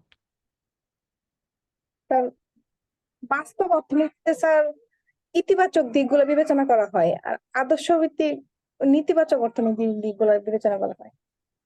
Very simple. এই ছোট্ট টপিকের উপরে বাকিগুলো তোমরা লিখে ফেলবা। Thank you Swarna, thank you Alo. Off করে দাও সবাইকে। এই জিনিসগুলো এখানে বলা হয়েছে, এই জিনিসগুলো নিজেদের মতো করে লিখবে। এটা খুব সহজ একটা প্রশ্ন, কিন্তু খুব ইম্পর্টেন্ট একটা প্রশ্ন। যে কোনো বই যে কোনো জায়গায় এটা আছে, এটা খুব সহজ প্রশ্ন এবং খুব সহজ এটা লেখা যায়। সিম্পল এই ধারণার উপর বেস করে তুমি এটা লিখতে পারবা। অর্থাৎ বাস্তব ভিত্তিক হচ্ছে যেটা বাস্তবে কি হবে, কি হচ্ছে, কি কি কি ধরনের কাজ আমরা নিব, এটা বাস্তব ভিত্তিক। আর নেতিবাচক হচ্ছে বা যেটা ভবিষ্যতে কি হতে পারে সেটার উপর বেস করে হয়। খুব সিম্পল, এটা খুব একটা কঠিন না। ঠিক আছে, ওকে। আচ্ছা, এরপর আসো, অর্থনীতির মৌলিক সমস্যা সমূহ কি কি, কিভাবে এ সমস্যা সমাধান করা যেতে পারে। এটা খুব ইম্পর্টেন্ট একটা প্রশ্ন তোমাদের। অর্থনীতির মৌলিক সমস্যা, এই প্রশ্নটা এই পর্যন্ত 4 থেকে 5 বার আসছে। 4 থেকে 5 বার আসছে এইটা। অর্থনীতির মৌলিক সমস্যা সমূহ কি কি, এটা একটু লিখে নাও। এটা একটু লিখে নাও, 1 মিনিট, আমি 1 মিনিট আসতেছি, দাঁড়াও। এটা একটু লিখে নাও, 1 মিনিটের ব্রেক, তোমরা একটু লিখে নাও এটা।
অর্থনীতির মৌলিক সমস্যা, অর্থনীতির সবচেয়ে বড় মৌলিক সমস্যা যেটা, সেটা হলো কি দ্রব্য উৎপাদন করা হবে সেটা আগে থেকে ফিক্স করা হয় না। কাঁচামাল কোত্থেকে আসবে, কিভাবে করবে, কার জন্য উৎপাদন করা হবে, এই জিনিসগুলো ফিক্স করা হয় না। এই জিনিসগুলো ফিক্স না হওয়ার কারণে নানা ধরনের প্রবলেম কি হয়, ক্রিয়েট হয়। ঠিক আছে, সো এই জিনিসগুলো ফিক্স করাটা খুবই জরুরি। ওকে, এরপরে আমরা আসি অর্থনৈতিক মৌলিক অর্থনৈতিক সমস্যাগুলোর সমাধান। যেমন ধনতান্ত্রিক সমাজ ব্যবস্থা, সমাজতান্ত্রিক সমাজ ব্যবস্থা, এটা একটা অনেক বড় জিনিস। আরেকটা হচ্ছে মিশ্রতান্ত্রিক সমাজ ব্যবস্থা। এই 3টা জিনিস একটু বুঝাই দেই, যারা আগে কখনো কোনোদিন বোঝো নাই, এই 3টা জিনিস তোমাদেরকে একটু বুঝাই দেই। ধনতান্ত্রিক মানে হলো, ধরো এই যে কানাডা একটা ধনতান্ত্রিক দেশ, আমেরিকা একটা ধনতান্ত্রিক দেশ। এই ধনতান্ত্রিক দেশগুলো কি জিনিস রে ভাই? এরা হলো যে যত ইনকাম করবে সে যত ফ্যাসিলিটি পাবে রাষ্ট্র থেকে, যে যত ইনকাম করবে, যে যত ট্যাক্স দিবে সে তত ফ্যাসিলিটি পাবে, এবং এখানে ব্যক্তি মালিকানাধীন সম্পদের পরিমাণ বেশি থাকবে। এটাকে ধনতান্ত্রিক সমাজ ব্যবস্থা বলে। আর সমাজতান্ত্রিক সমাজ ব্যবস্থা মানে হলো যেখানে সবার সুযোগ সুবিধা সমান থাকবে, যেখানে হলো তোমার ধরো সবার ভূমির পরিমাণ সমান থাকবে। যেমন চীনকে দিয়ে আমি একটা উদাহরণ দিতে পারি। চীনে যে বিষয়টা হয় সেটা হচ্ছে চীনের যে জমি জমাগুলো আছে তার সবকিছুর মালিক হলো রাষ্ট্র। রাষ্ট্রের মালিকানাধীন সম্পত্তিতে জনগণ বসবাস করে এবং জনগণ সেখান দিয়ে যে অর্থটা দেয় সে অর্থ দিয়ে জনগণ চলাচল করে। রাষ্ট্র যে অর্থটা দেয়, তার মানে ভূমির মেইন মালিকানা কার? রাষ্ট্রের। আর ধনসম্পদের ভূমির বেশিরভাগ মালিকানা কার? জনগণের। আর মিশ্র অর্থনীতি মানে কি? মিশ্র অর্থনীতি মানে আমাদের অর্থ ব্যবস্থা, যেখানে সমাজতন্ত্র এবং পুঁজিবাদ পাশাপাশি অবস্থান করে। আমাদের অর্থ ব্যবস্থায় কি হয়? আমরা যে টাকাটা দেই সেটা দিয়ে রাষ্ট্র চলে, আবার রাষ্ট্র আমাদেরকে সমানভাবে ফ্যাসিলিটি দেয়। আরো সহজ করে যদি বলি, সমাজতন্ত্র এবং পুঁজিবাদে আমাদের দেশে রাষ্ট্রেরও ইনকাম আছে, মেট্রো রেল রাষ্ট্র ইনকাম করে, এলিভেটেড এক্সপ্রেসওয়ে দিয়ে রাষ্ট্র ইনকাম করে, রেল মন্ত্রণালয় দিয়ে রাষ্ট্র ইনকাম করে, তারপরে প্লেন দিয়ে ইনকাম করে, আমাদের যে যে বিমান বাংলাদেশ এয়ারলাইন্স দিয়ে। আবার তোমার আমার আলাদা ইনকাম আছে। রাষ্ট্র চাইলে তোমার জমি জোর করে নিতে পারবে না, তুমি চাইলেও রাষ্ট্রের জমি জোর করে কি করতে পারবে না? নিতে পারবে না। এটা হলো মিশ্র অর্থনৈতিক ব্যবস্থা। তার মানে ধনতন্ত্র সমাজ ব্যবস্থা, সমাজতান্ত্রিক সমাজ ব্যবস্থা, মিশ্র অর্থনৈতিক সমাজ ব্যবস্থা আছে। আরেকটা হলো ইসলামী অর্থ ব্যবস্থা। ইসলামী অর্থ ব্যবস্থা মানে সুদমুক্ত অর্থ ব্যবস্থা। আমাদের দেশের রন্ধ্রে রন্ধ্রে তো এখন সুদ ঢুকে গেছে। ইসলামী অর্থ ব্যবস্থায় সুদ থাকবে না, তুমি কারোর জন্য সুদ দিতে পারবে না। তুমি কাউকে ব্যবসা করার জন্য টাকা দিছো, তাকে বলে দিতে পারবা না যে তুমি এত টাকা আমাকে দিতেই হবে। হ্যাঁ, বা বর্তমানে মানুষ তো সুদের সংজ্ঞা পাল্টায় ফেলাইছে।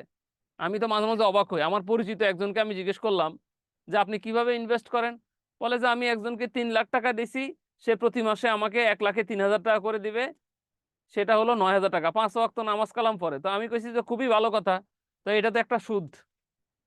আরে আমার উপর খেপে গেছে। কয় কেন এটা সুদ কেন? আমি বললাম এটা সুদ না তো কি? আপনি 1 লাখ টাকা তারে দিচ্ছেন, বলছেন প্রতি মাসে 3,000 টাকা করে, সে তার ব্যবসা থেকে দিবে। আমি বললাম এটাই হলো মূল পয়েন্ট। সে ব্যবসা থেকে 1,500 টাকা লাভ করলে আপনাকে 1,500 টাকা যেটা আসে সেটা দিবে। সে যদি ব্যবসা থেকে 2,000 টাকা লাভ করে আপনাকে 2,000 দিবে। যখনই আপনি ফিক্স করে দিবেন তখনই এটা সুদ হয়। তো সে এটা মানে না আমার সাথে। ঠিক আছে, তো আমি আর তর্ক করি নাই। কারণ হলো শিক্ষিত লোকের সবচেয়ে বড় বৈশিষ্ট্য হলো যে সে তর্ক করে না মানুষের সাথে, সে চুপচাপ ওই জায়গা থেকে সরে আসে। তো কি বলবো আমি, এটা সুদ না? তুমি কাউকে 1 লাখ টাকা দিয়ে বলতেছো প্রতি মাসে আমাকে 3-4 হাজার টাকা করে অবশ্যই লাভ দিতে হবে, তখন তো এটা সুদ হয়ে যায়। আবার তোমাকে আসলটা ফেরত দিতে হবে, এটা তো সুদের সংজ্ঞায় তুমি কি করছো? পাল্টায় ফেলেছো। ইসলামী অর্থ ব্যবস্থা বলে যে না, আমি যে টাকাটা দিব সেই টাকাটা তুমি প্রফিট যতটুকু পাবা ততটুকু তুমি শেয়ার করবা। ক্লিয়ার কিনা? যেমন আরেকটা ছেলে আছে আমার পরিচিত এনায়েত, ও বলে যে ভাই আমার চাচাতো ভাইকে আমি ব্যবসা করার জন্য 2 লাখ টাকা দিছি, সে 2 লাখ টাকা দিয়ে ব্যবসা করে। তার সাথে আমার কথা হইলো যে তোমার যা লাভ হবে লাভের 40% আমাকে দিবা আর 60% তুমি রাখবা। এটা সুদ না? 1 লাখ টাকা খাটায়া ওই ছেলে যদি 2,000 টাকার মাছ বিক্রি করতে পারে, সেখান থেকে সে 40% টাকা পায়, আরেকজন 60% টাকা পায়। এটার জন্য কোনো নির্দিষ্ট টাইমও সে ফিক্স করে দেয় নাই। নির্দিষ্ট টাইম ফিক্স করে দেয় না যে আমাকে প্রতি মাসে দিতে হবে, যখন সে ব্যবসা করে লাভ করে। এটা হলো সঠিক ইসলামী অর্থ ব্যবস্থা। ক্লিয়ার কিনা? সো এই যে আমাদের বিভিন্ন ধরনের অর্থনীতির সমস্যা, এগুলো মিশ্র অর্থনীতি বা বিভিন্ন কারণে হয়ে থাকে। ক্লিয়ার কিনা? ওকে। সম্পদের স্বল্পতা বা দুষ্প্রাপ্যতা বলতে কি বোঝেন? অর্থনীতিতে কিভাবে স্বল্পতা সমস্যার উদ্ভব হয়? এই প্রশ্নগুলো পরীক্ষায় আসা প্রশ্ন, সব আজকে পরীক্ষায় আসা প্রশ্ন পড়াইতেছি। সম্পদের স্বল্পতা বা দুষ্প্রাপ্যতা বলতে কি বুঝো? সম্পদের স্বল্পতা কে বলতে পারবা? সম্পদের স্বল্পতা বা দুষ্প্রাপ্যতাটা কি, কে বলতে পারবা? সম্পদের স্বল্পতা বা দুষ্প্রাপ্যতা কি? খুব সিম্পল। আমাদের সম্পদ অল্প, আমাদের খরচ বেশি। তুমি জানো বাংলাদেশের যে কোনো জিনিসের খরচ এত বেশি হওয়ার কারণ কি? পপুলেশন।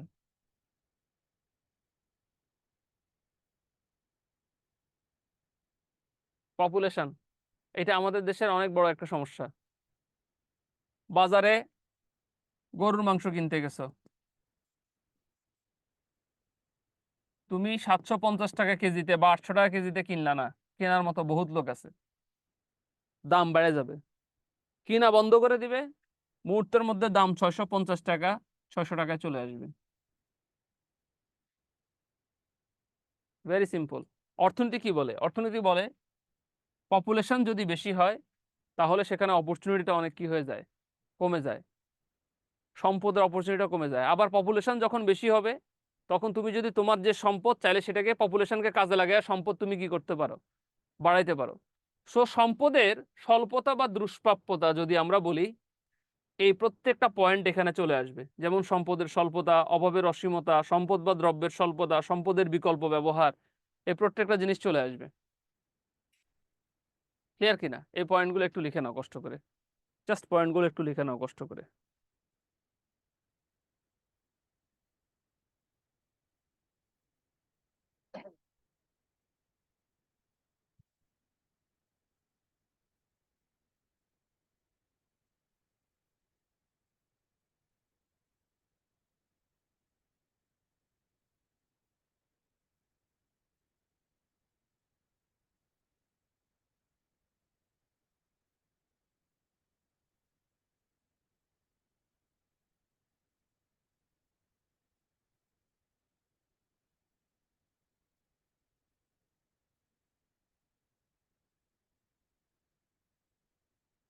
আমরা 1 ঘন্টা পরে স্কুল এবং কলেজের পড়া নিয়ে আলোচনা করব বলছিলাম। সেটা নিয়ে আলোচনা এখানে এই পিপিটিটা শেষ করে দিয়ে তারপরে আলোচনা করি। হ্যাঁ, এই পিপিটিটা শেষ করে আমার আরেকটা পিপিটি আছে, ওইটা আপলোড দিতে হবে, এটা শেষ করে দিই, তারপরে স্কুল কলেজের পড়া কিভাবে পড়বো ওইটা নিয়ে আলোচনা করব।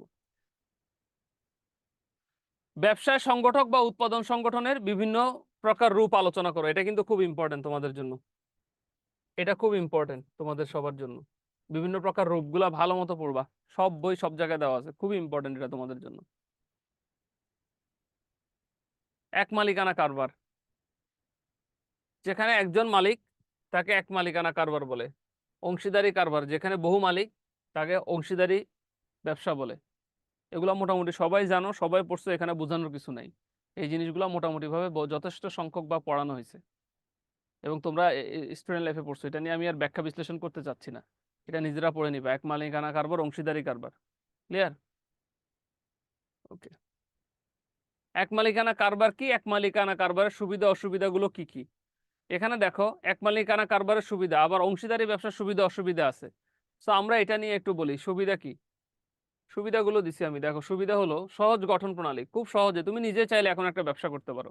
তুমি একটা মালামাল আইনা ভ্যানে করে যদি তুমি বিক্রি করো, কথার কথা ভ্যানে করে বিক্রি করলা, তখন তুমি এক মালিকানা কারবার করতে পারো। দ্রুত সিদ্ধান্ত গ্রহণ করতে পারবা। ব্যবসা ভাল লাগতেছে না, বন্ধ করে দিতে পারো। ব্যবসায় মনে করতে যে ইনভেস্টমেন্ট বাড়াবা, অন্য কোনো ব্যবসায় টার্ন নিবা, সেটা করতে পারো। ব্যবসাকে তুমি অন্যদিকে নিবা, সেটাও তুমি করতে পারো। প্রশাসনিক জটিলতা কম, যেহেতু এক মালিকানা ব্যবসা, সব সিদ্ধান্ত তুমি নিবা, সমস্যা বা ঝামেলা কম। পরিচালনার দক্ষতা, তুমি খুব সুন্দর করে পরিচালনা করতে পারবে। এক মালিকানা ব্যবসায় অনেক সময় হচ্ছে লোক সংখ্যা কম থাকে, লোক সংখ্যা কম থাকলে সে নিজে যেভাবে চায় সেটা সে পরিচালনা করতে পারে। যেমন বিদ্যাবাড়ি এক মালিকানা ব্যবসা প্রতিষ্ঠান, ঠিক আছে? আচ্ছা, অপচয় রোধ করতে পারবা। অপচয় রোধ, খরচের পরিমাণ কমায় আনতে পারবা। এগুলো একটু লিখে নাও কষ্ট করে, একটু লিখে নাও। এগুলো ভালো পয়েন্ট, তো আমি বাছাই বাছাই করে দিচ্ছি, এগুলো একটু লিখে নাও।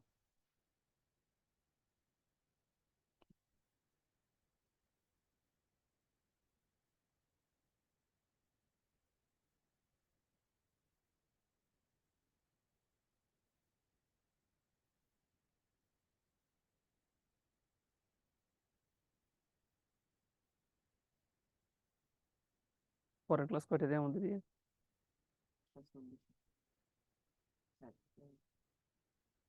ওটার জন্য দেখো,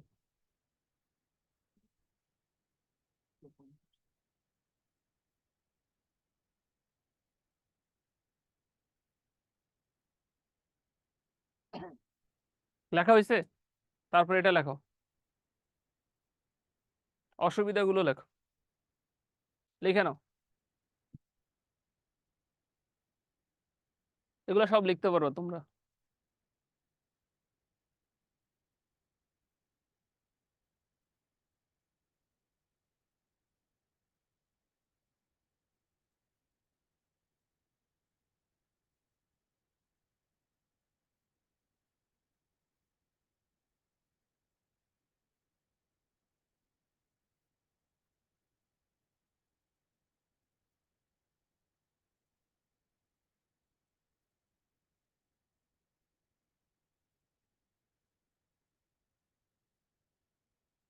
আচ্ছা, এখানে মালিকের খামখেয়ালিপনা, এই জিনিসটা কেন দিছি, এটা আমার কাছে মনে হয়েছে দেওয়া ভালো।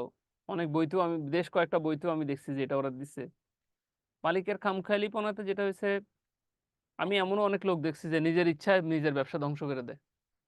মানে উনি এমন কিছু সিদ্ধান্ত নিচ্ছে যেটা তার ব্যবসা ধ্বংস করার জন্য কি দরকারি। যেমন ধরো, তুমি যদি ব্যবসা করতে যাও তাহলে তুমি দেখবা যে পুরনো চাল ভাতে বাড়ে, এরকম একটা কথা আছে।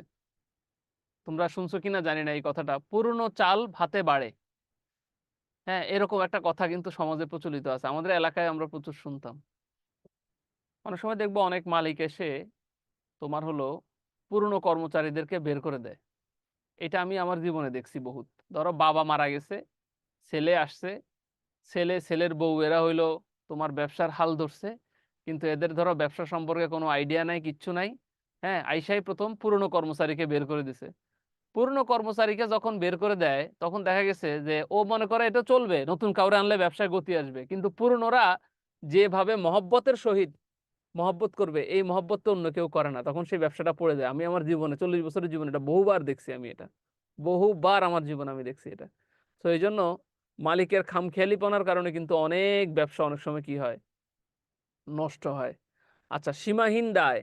অনেক সময় মালিকের লোন করতে করতে এত বেশি পরিমাণে লোন করে ফেলে যে এই দায় কিভাবে পরিশোধ করবে এটা তাদের কোনো প্ল্যান থাকে না, এবং এই সীমাহীন দায়ের কারণে কিন্তু তার ব্যবসাটা কি হয়ে যায়, ধ্বংস হয়ে যায়। আচ্ছা, বাজার সীমিত, যেহেতু তার লোকবল কম, মানুষ কম, এক মালিকানা ব্যবসায়, সেহেতু তার বাজারটা কি থাকে, সীমিত থাকে, এবং এই সীমিত বাজারের কারণে সে কি করতে পারে না, আগাইতে পারে না। ক্লিয়ার কিনা? সো এই জিনিসগুলো মাথায় রাখবা। ক্লাস শেষ হয়ে গেছে ধারণা করার কোনো কারণ নাই। এবার সমীকরণের ক্লাস নিব, সমীকরণ নিয়ে অনেকগুলো আরেকটা পিপিটি আছে, ওইটা পড়াবো। ঠিক আছে, তার আগে তোমাদের সাথে একটু কথাবার্তা বলি যে তোমাদের স্কুল এবং কলেজ পর্যায়ে যারা দুইটাতেই পরীক্ষা দিবা, তারা আমার কাছে কি কি জিনিসটা জানতে চাও একটু শুনি তোমাদের থেকে। একটু সবাই আনমিউট করো, আনমিউট করো সবাই। দেখি একসাথে আগে প্রশ্নগুলো নেই, তারপর একসাথে আলোচনা করবো। হ্যাঁ, কে কথা বলতে চাও বলো, স্কুল এবং কলেজ পর্যায়ে নিয়ে কি কি জানতে চাচ্ছ বলো, এবার ওইটা নিয়ে আলোচনা করবো। গত ক্লাসে নামাজের কারণে পারি নাই, আজকে বলো কে কি জানতে চাচ্ছ। আচ্ছা স্যার। ওয়ালাইকুম সালাম। স্যার কেমন আছেন? আছি, তুমি ভালো আছো বোন? এই তো স্যার, আলহামদুলিল্লাহ। স্যার আমার প্রশ্নটা ছিল, কলেজ পর্যায়ে মেধাক্রমে নাম আসা, মানে নাম আসতে আর কি, আমার সাবজেক্টে কলেজে কত মার্ক থাকতে হবে স্যার? এরকম কোনো রাখতে নিয়ম হবে নাই, টার্গেট? এরকম কোনো নিয়ম নাই। কারণ হচ্ছে মার্ক যে বছর সবচেয়ে বেশি উঠে, যে কয়টা সিট থাকবে সেটার উপর বেস করে নেওয়া হয়। আর তোমাদের একটা কমন প্রশ্ন আমি বলে দেই, তোমরা অনেকে আমাকে এটা জিজ্ঞেস করো, সেটা হচ্ছে যে স্যার আমার নিয়োগটা আসলে কি আমার জেলায় হবে কিনা। আচ্ছা, প্রথমে এটা একটা জাতীয় মেধা ভিত্তিক একটা তালিকা দেওয়া হয়, তারপরে সেই জাতীয় মেধা ভিত্তিক তালিকার মধ্যে জেলা ভিত্তিক তালিকাও দেওয়া হয়। তুমি হচ্ছে মেধা ভিত্তিক তালিকায় যেমন পাবা, জেলা ভিত্তিক তালিকাও তুমি সেরকম কি পাবা, নিয়োগ পাবা। তো কোনো কারণে তোমার নিজ জেলায় যদি না হয়, অন্য জেলায়ও তুমি নিয়োগ নিতে পারো। এটাতে যাদের কনফিউশন আছে ওদেরকে বলে দিলাম, জাতীয় মেধা ভিত্তিক একটা তালিকা হবে, সেখানে নিজের জেলা ভিত্তিক একটা তালিকা হয়। তুমি চাইলে নিজের জেলাতেও কি করতে পারো, জয়েন করতে পারো। যদি নিজের জেলাতে জয়েন না হয়, অন্য জেলাতেও তুমি জয়েন করতে পারো। ক্লিয়ার কিনা? এটা সবাইকে বলে দিলাম, এটা অনেকে মেসেজ করছো আমাকে, এই জন্য আমি বলছি ক্লাসে বলবো, এই জন্য ক্লাসে বলে দিলাম। একজন বলছে স্যার আরো স্যার কত কলেজে মার্কের? কয়টা সিট থাকে, এগুলো এখনো বলা যায় না, এখন পর্যন্ত এনটিআরসি কখনো ঘোষণা দেয় নাই। ওরা যখন নিয়োগ নিবে ওইটার উপর বেস করে দিবে। সর্বোচ্চ একটা কলেজে 2টা বা 3টা সিট থাকে, সর্বোচ্চ যে কোনো একটা কলেজে, যে কোনো একটা কলেজে এরকম সিট হয়তো 50-60টা, 100টা, 150টা, 200টা, কোনো বছর 300-400 থাকে। এটা ডিপেন্ড করে হচ্ছে তোমার জেলায় কয়টা খালি সেটার উপরে। আসসালামু আলাইকুম স্যার। ওয়ালাইকুম সালাম। হ্যাঁ, স্যার আমি কলেজেরটার জন্য তো বুঝতে পারছি যে সাজেশন ভিত্তিক আপনি পড়াচ্ছেন, কিন্তু স্কুলেরটা তো আর বুঝতে পারছি না। ওইটা কি স্যার ওই যে সামাজিক বিজ্ঞানের রিলেটেড যে কয়টা সাবজেক্ট সেই কয়টাই পড়া লাগবে, নাকি কিভাবে কি করতে হবে একটু যদি বলতেন? দুইটাতে যেহেতু হয়েছে দুইটাই দিব। আচ্ছা, তাহলে আমরা স্কুলে পর্যায়ে যেটা করব, স্কুল পর্যায়ের জন্য এনটিআরসির পেজে যাওয়া। প্রথম যে কাজটা তোমরা করে নিবা, যারা স্কুল পর্যায়ে পরীক্ষা দিবা তারা এনটিআরসির, আমি একটু বসলাম, তোমরা কিছু মনে করো না। হ্যাঁ, যেটা করবা সেটা হচ্ছে এনটিআরসির, আচ্ছা ক্যামেরা বন্ধ করছে, আচ্ছা আমি কথা বলি। তোমরা যেটা করবা সেটা হচ্ছে যে এনটিআরসির ওয়েবসাইটে যাবা। এনটিআরসির ওয়েবসাইটে গিয়ে তোমরা এনটিআরসির ওয়েবসাইট থেকে তোমরা হচ্ছে সিলেবাসটা ডাউনলোড করবা। সেই সিলেবাসটা ডাউনলোড করে সেই সিলেবাস ধরে পড়বা। যেমন আমি তোমাদেরকে অর্থনীতির ব্যাচের মধ্যে কিন্তু ক্লাসের শুরুতে তোমাদের ব্যাচে তোমাদের সবাইকে আমি সিলেবাস দিয়ে দিয়েছি। এখন তোমাদের সবার কাছে কিন্তু সিলেবাস আছে। যেহেতু তোমাদের সবার কাছে সিলেবাস আছে, সেহেতু তুমি সেই সিলেবাসটা দেখে দেখে দেখে দেখে কি করতে পারো, পড়তে পারো। সো সেরকম সিলেবাসটা নিতে পারো। এক। দুই নম্বর হচ্ছে তোমরা বাজারের থেকে যে কোনো একটা বই কিনে, যেই কোনো একটা বই কিনে বাজারের থেকে, সেইটা তোমরা নিজেরা ওইটার সাথে ওই সিলেবাসের সাথে মিলাইয়া তোমরা ওই টপিকগুলো পড়তে পারো। এটা একটা তোমার সিস্টেম। আর 3 নাম্বার বিষয় যেটা খুবই সহজ বিষয়, সেটা হলো যে বিদ্যাবাড়িতে তোমার হচ্ছে এটা আমি আমাদের ভর্তি বাড়ানোর জন্য বলতেছি না বা দালালি করতেছি না, একদম সহজভাবে বলি, এটা তোমার পার্সোনাল ব্যাপার। সেটা হচ্ছে তুমি আমাদের বিদ্যাবাড়িতে, স্যার একটা অফার দিচ্ছেন, শ্রদ্ধেয় মুকুল স্যার, স্যারকে অনেক রিকোয়েস্ট করে আমরা এই অফারটা কমাইছি। সেটা হচ্ছে একটা অফার চলতেছে 1000 টাকা ছাড়ে, খুব শর্ট টাইমের মধ্যে কোর্সটা শেষ করে দিবে। তোমরা ওই কোর্সটায় ভর্তি হয়ে ওই কোর্সের রেকর্ড ক্লাসগুলো করতে পারো, এটাও একটা অপশন আছে। স্যার তো ওখানে 3টে কি অপশন। আপনি নিচ্ছেন ক্লাস? না, অর্থনীতির স্কুল পর্যায়ের ব্যাচে আমি ক্লাস নেওয়ার কথা ছিল, বাট অর্থনীতির স্কুল পর্যায়ের ব্যাচে আমি ক্লাস নিচ্ছি না। ওইখানে অন্য স্যার নিচ্ছেন, আমি নিচ্ছি না। আচ্ছা স্যার, ওকে। ঠিক আছে, আর কোনো কিছু? আর কি কি প্রশ্ন আছে বলো।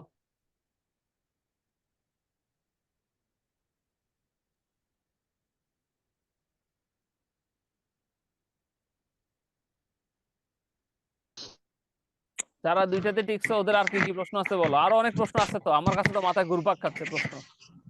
আসসালামু আলাইকুম স্যার। ওয়ালাইকুম সালাম। হ্যাঁ হ্যালো স্যার, হ্যাঁ শোনা যাচ্ছে, বলো। আমি বলছিলাম যে আমার তো মানে কলেজ থেকে যে ইয়াটা মানে অ্যাডমিট কার্ড ওইটা হারাই ফেলছি। তো ওইটা কি আবার মানে রিটার্নের সময় কাজে লাগবে? ওইটা তুলতে হবে? হ্যাঁ ওইটা উঠাইতে হবে তো। কিভাবে তুলবো?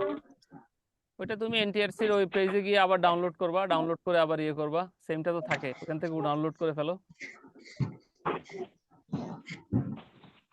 বুঝতে ঠিক আছে, আর কারো কোনো কোশ্চেন? আসসালামু আলাইকুম স্যার। ওয়ালাইকুম সালাম। স্যার ভালো আছেন? আচ্ছা, তুমি ভালো আছো বোন? জি আলহামদুলিল্লাহ ভালো আছি স্যার।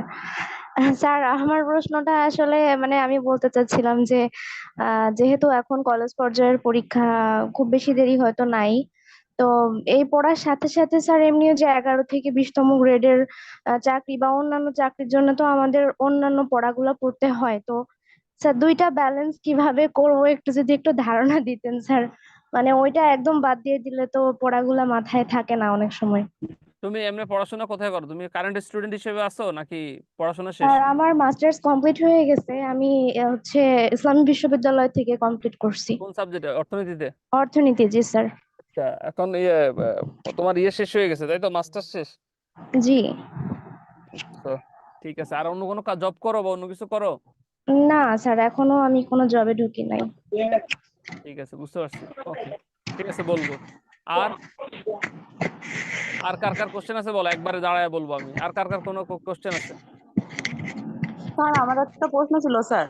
হ্যাঁ স্যার যে স্বাস্থ্য সহকারী ওই পোস্টটা, ওইটা কি মানে নিজের ওয়ার্ড ভিত্তিক ভাবে নিয়োগে নেবে নাকি? ওইটা আমি বুঝতে পারছি না, যে জেলা ভিত্তিক ওইটা ভাবে তো তুমি নেবে। আমাকে মেসেঞ্জারে নক দিছিলা মনে হয় ওইটা নিয়ে।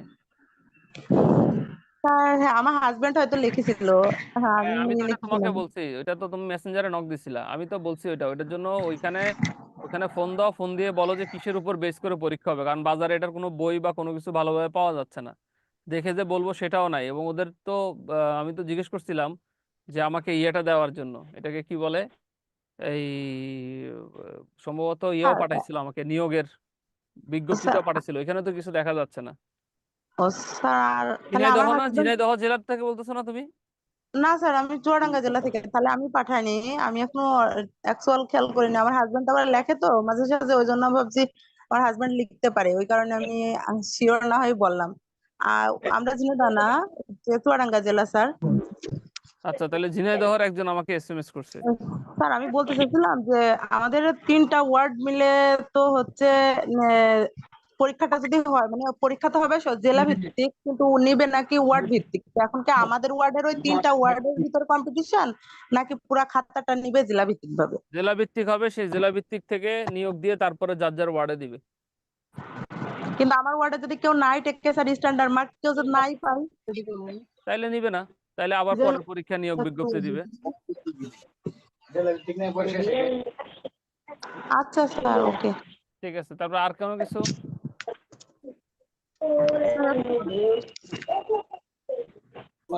আর কোনো কিছু? আসসালামু আলাইকুম স্যার। ওয়ালাইকুম সালাম, হ্যাঁ বলো। স্যার ভালো আছেন? আছি, তুমি ভালো আছো বোন? জি স্যার ভালো আছি। স্যার আমাদের যে কলেজ পর্যায়ে লিখিত পরীক্ষাটা হবে, ওখানে স্যার সর্বনিম্ন কত হলে পাস মার্ক দিবে, ওইটা জানতে চাচ্ছিলাম। পাস মার্কের কোনো কিছু নাই, যে নাম্বার বেশি পাবে সেই চান্স পাবে, বিষয়টা এরকম না। ও স্যার কত মার্কের থেকে টানে স্যার?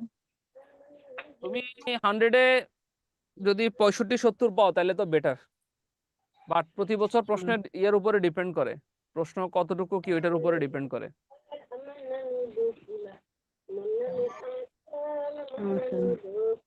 বুঝছো?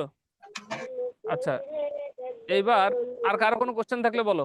ঠিক আছে ভাই, ঠিক আছে।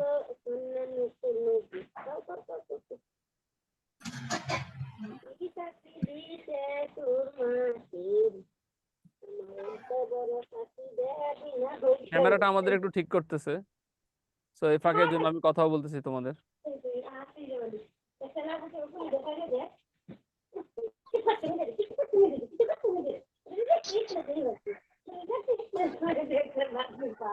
সাইডের বর্ডার গুলো কমন যায় না, ক্যামেরাটাকে ফোকাস করে। হ্যাঁ, বর্ডার গুলো কমাইলে ভালো হবে, তাহলে ওরা দেখতে পাবে বেশি। লাইট ব্রাইটনেস কি একটু বেশি? আচ্ছা,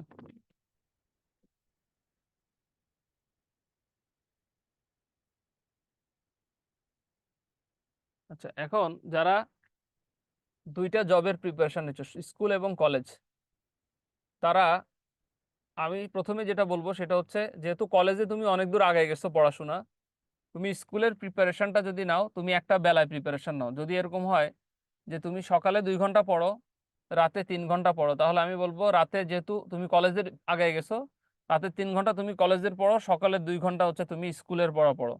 ঠিক আছে, স্কুলের পড়ার জন্য, যেহেতু যারা স্কুলে ভর্তি হও নাই, যে কোনো একটাতে ভর্তি হয়েছে, তারা দুইটা কাজ করতে পারো। একটা কাজ হলো এনটিআরসির সিলেবাসটা তুমি বের করবা, এনটিআরসি সিলেবাসটা বের করবা, সেই সিলেবাস ধরে নিজে পড়ার জন্য বাজারের থেকে যে কোনো একটা বই পারচেস করবা, যে কোনো একটা বই দেখে তুমি নিজে পড়তে পারো, এটা গেলো একটা অপশন।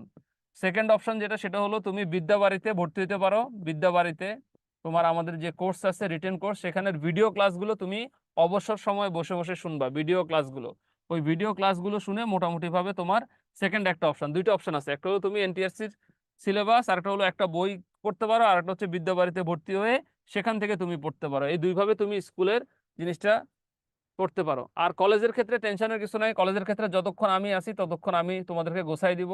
কলেজের ক্ষেত্রে আমরা অলরেডি সাজেশন দিছি, সাজেশন অনুযায়ী আমরা পড়াগুলো যেগুলো আছে, সেই পড়াগুলো আমরা অলরেডি কি করতেছি, পড়তেছি।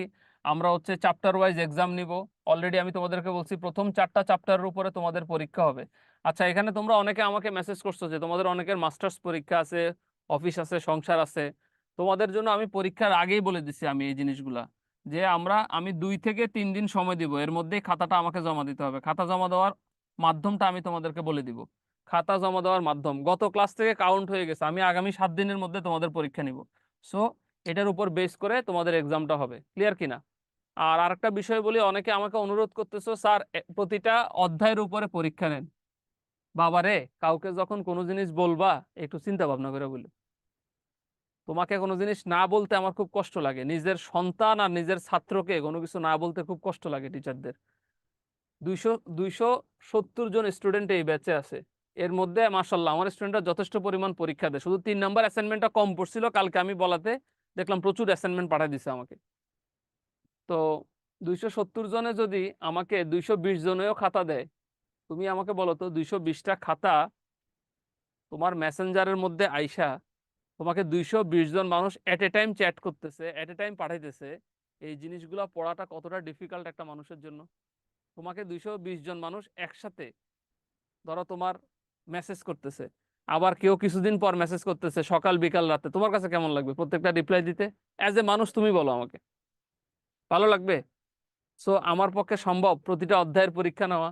প্রতিটা অধ্যায়ের পরীক্ষা নিলে আমি বাঁচবো একটা মানুষ? এমন তোমাদের মেসেজের রিপ্লাই দিতে দিতে অবস্থা খারাপ। সো এই জন্য আমার কথা হলো যে তোমরা, আমি বিদ্যাবাড়ির যে নিয়ম এমডি স্যার বলে দিচ্ছেন 3টা পরীক্ষা নিবা, আমি তোমাদের 3টা পরীক্ষা নিব। ক্লিয়ার কিনা? অ্যাসাইনমেন্টটা আমাদের নিয়মে ছিল না, তারপর অ্যাসাইনমেন্ট আমি পার্সোনালি দিতেছি, পার্সোনালি অ্যাসাইনমেন্টগুলো দেখে দিচ্ছি। অনেকের নোট করো পার্সোনালি, সেটাও পাঠাও, সেটাও দেখে দিচ্ছি। তাহলে আর কিভাবে একটা মানুষ সার্ভিস দিতে পারে বলো? অ্যাসাইনমেন্টগুলোও দেখে দিচ্ছি, নোটগুলোও দেখে দিচ্ছি। সো এক্সাম দিব হচ্ছে 3টা, এই 3টা এক্সাম নিব ওভারঅলের উপরে, 3টা এক্সামের উপরে তুমি পরীক্ষা দিবা, 3টা এক্সামের পাশে সময় টাইম সব দিয়ে দেওয়া হবে, সেই অনুযায়ী তুমি হচ্ছে আমাদেরকে কি করবা, পাঠাই দিবা। ক্লিয়ার কিনা? সো এই জিনিসগুলো একটু মাথায় থাকবে। সো সাজেশন দিচ্ছি, এক্সাম দিচ্ছি, তোমার কলেজের প্রিপারেশনটা হয়ে গেল। এখন আসো যারা বিসিএস 11তম থেকে 20তম গ্রেডের প্রিপারেশন নিবা, তারা কিভাবে পড়বা। আমার প্রথম যে সাজেশন সেটা হচ্ছে যে যেহেতু এনটিআরসিটা একটা রিটেন পর্যন্ত তুমি চলে গেছো এবং এটা তোমার একটা জবের অপশন হয়ে দাঁড়াইছে, সেহেতু আমি বলবো, এবং এনটিআরসি পরীক্ষা বছরে অনেক দিন পর পর আসে, 11 থেকে 20তম গ্রেডের যে পরীক্ষাগুলো আছে এগুলো সারা বছর ব্যাপী এই পরীক্ষাগুলো অ্যাপ্লাই করলে পরীক্ষাগুলো হইতে থাকে। তো আমার যেটা সাজেশন থাকবে সেটা হলো তোমরা ফার্স্ট ফোকাস করো এটাকে, যেহেতু এটার পরীক্ষা জুলাইতে, ফার্স্ট ফোকাস করো এটাকে, এটা হলো তোমার ফার্স্ট ফোকাস পয়েন্ট। আর 11 থেকে 20তম গ্রেডগুলোর শুধু ক্লাসগুলো করে প্রশ্নগুলো হালকা রিডিং দিবা। ধরো এটার জন্য সপ্তাহে তুমি প্রতিদিন ক্লাসগুলো রেকর্ড শুনবা এবং সপ্তাহে তুমি 3 দিন এটার জন্য রাখলা যে কোনো একটা সময়, বাট মেইন ফোকাসটা তুমি এনটিআরসি রিটেনে দাও, যেহেতু এনটিআরসি রিটেনটা বারবারে হয় না। আমি কি বোঝাতে পারছি কিনা? সো এই জিনিসটা করলে তোমাদের মোটামুটি হবে। এখন যারা সংসার করো, পড়াশোনা করো, যাদের ওই জায়গাটায় টাইম ব্যালেন্সের একটা ব্যাপার আছে, যারা বলো যে স্যার আমি অফিস করি, অফিস থেকে ক্লাস করি, আমি কিভাবে টাইম ব্যালেন্স করব, তারা খুব সুন্দর, তোমরা তোমাদের লাইফ স্টাইলটাকে চেঞ্জ করে ফেলো। অ্যাটলিস্ট তুমি যদি ধরো যখনই বাসায় আসো তখন থেকে 6 আওয়ার্স তুমি ঘুমাবা, বাকি পড়ার সময়টা তুমি বের করবা। একটা কাজ করতে পারো, যে কাজটা আমি প্রায় সময় করি, যেহেতু আমি প্রচুর ব্যস্ত থাকি, আমি যে জিনিসটা পড়বো সেই জিনিসটা মোবাইলে আমি ছবি তুলে নিই, মোবাইলে আমি সেই জিনিসটা ছবি তুলে নেই। এই যে আমি মোবাইলে ধরো জিনিসগুলো ছবি তুলে নেই, একটা ফোল্ডার থাকে আমার, আমি বসে বসে গাড়িতে যাচ্ছি, আমি বসে বসে পড়ি, বা অফিস কোনো ভিজিটে যাচ্ছি আমি পড়ি, বা আমি একটা, কারণ আমি মোবাইলে কি কাজ করি এটা তো সবাই দেখতেছে না। অফিসে দেখা গেছে সবার সামনে বই পড়তে তুমি পারতেছো না, কিন্তু তুমি মোবাইলের মধ্যে যদি এটা বের করে একটু দূরে গিয়ে দেখো, তোমার কিন্তু একটা পড়া হয়ে যাচ্ছে ঠান্ডা মাথায়। ঠিক আছে?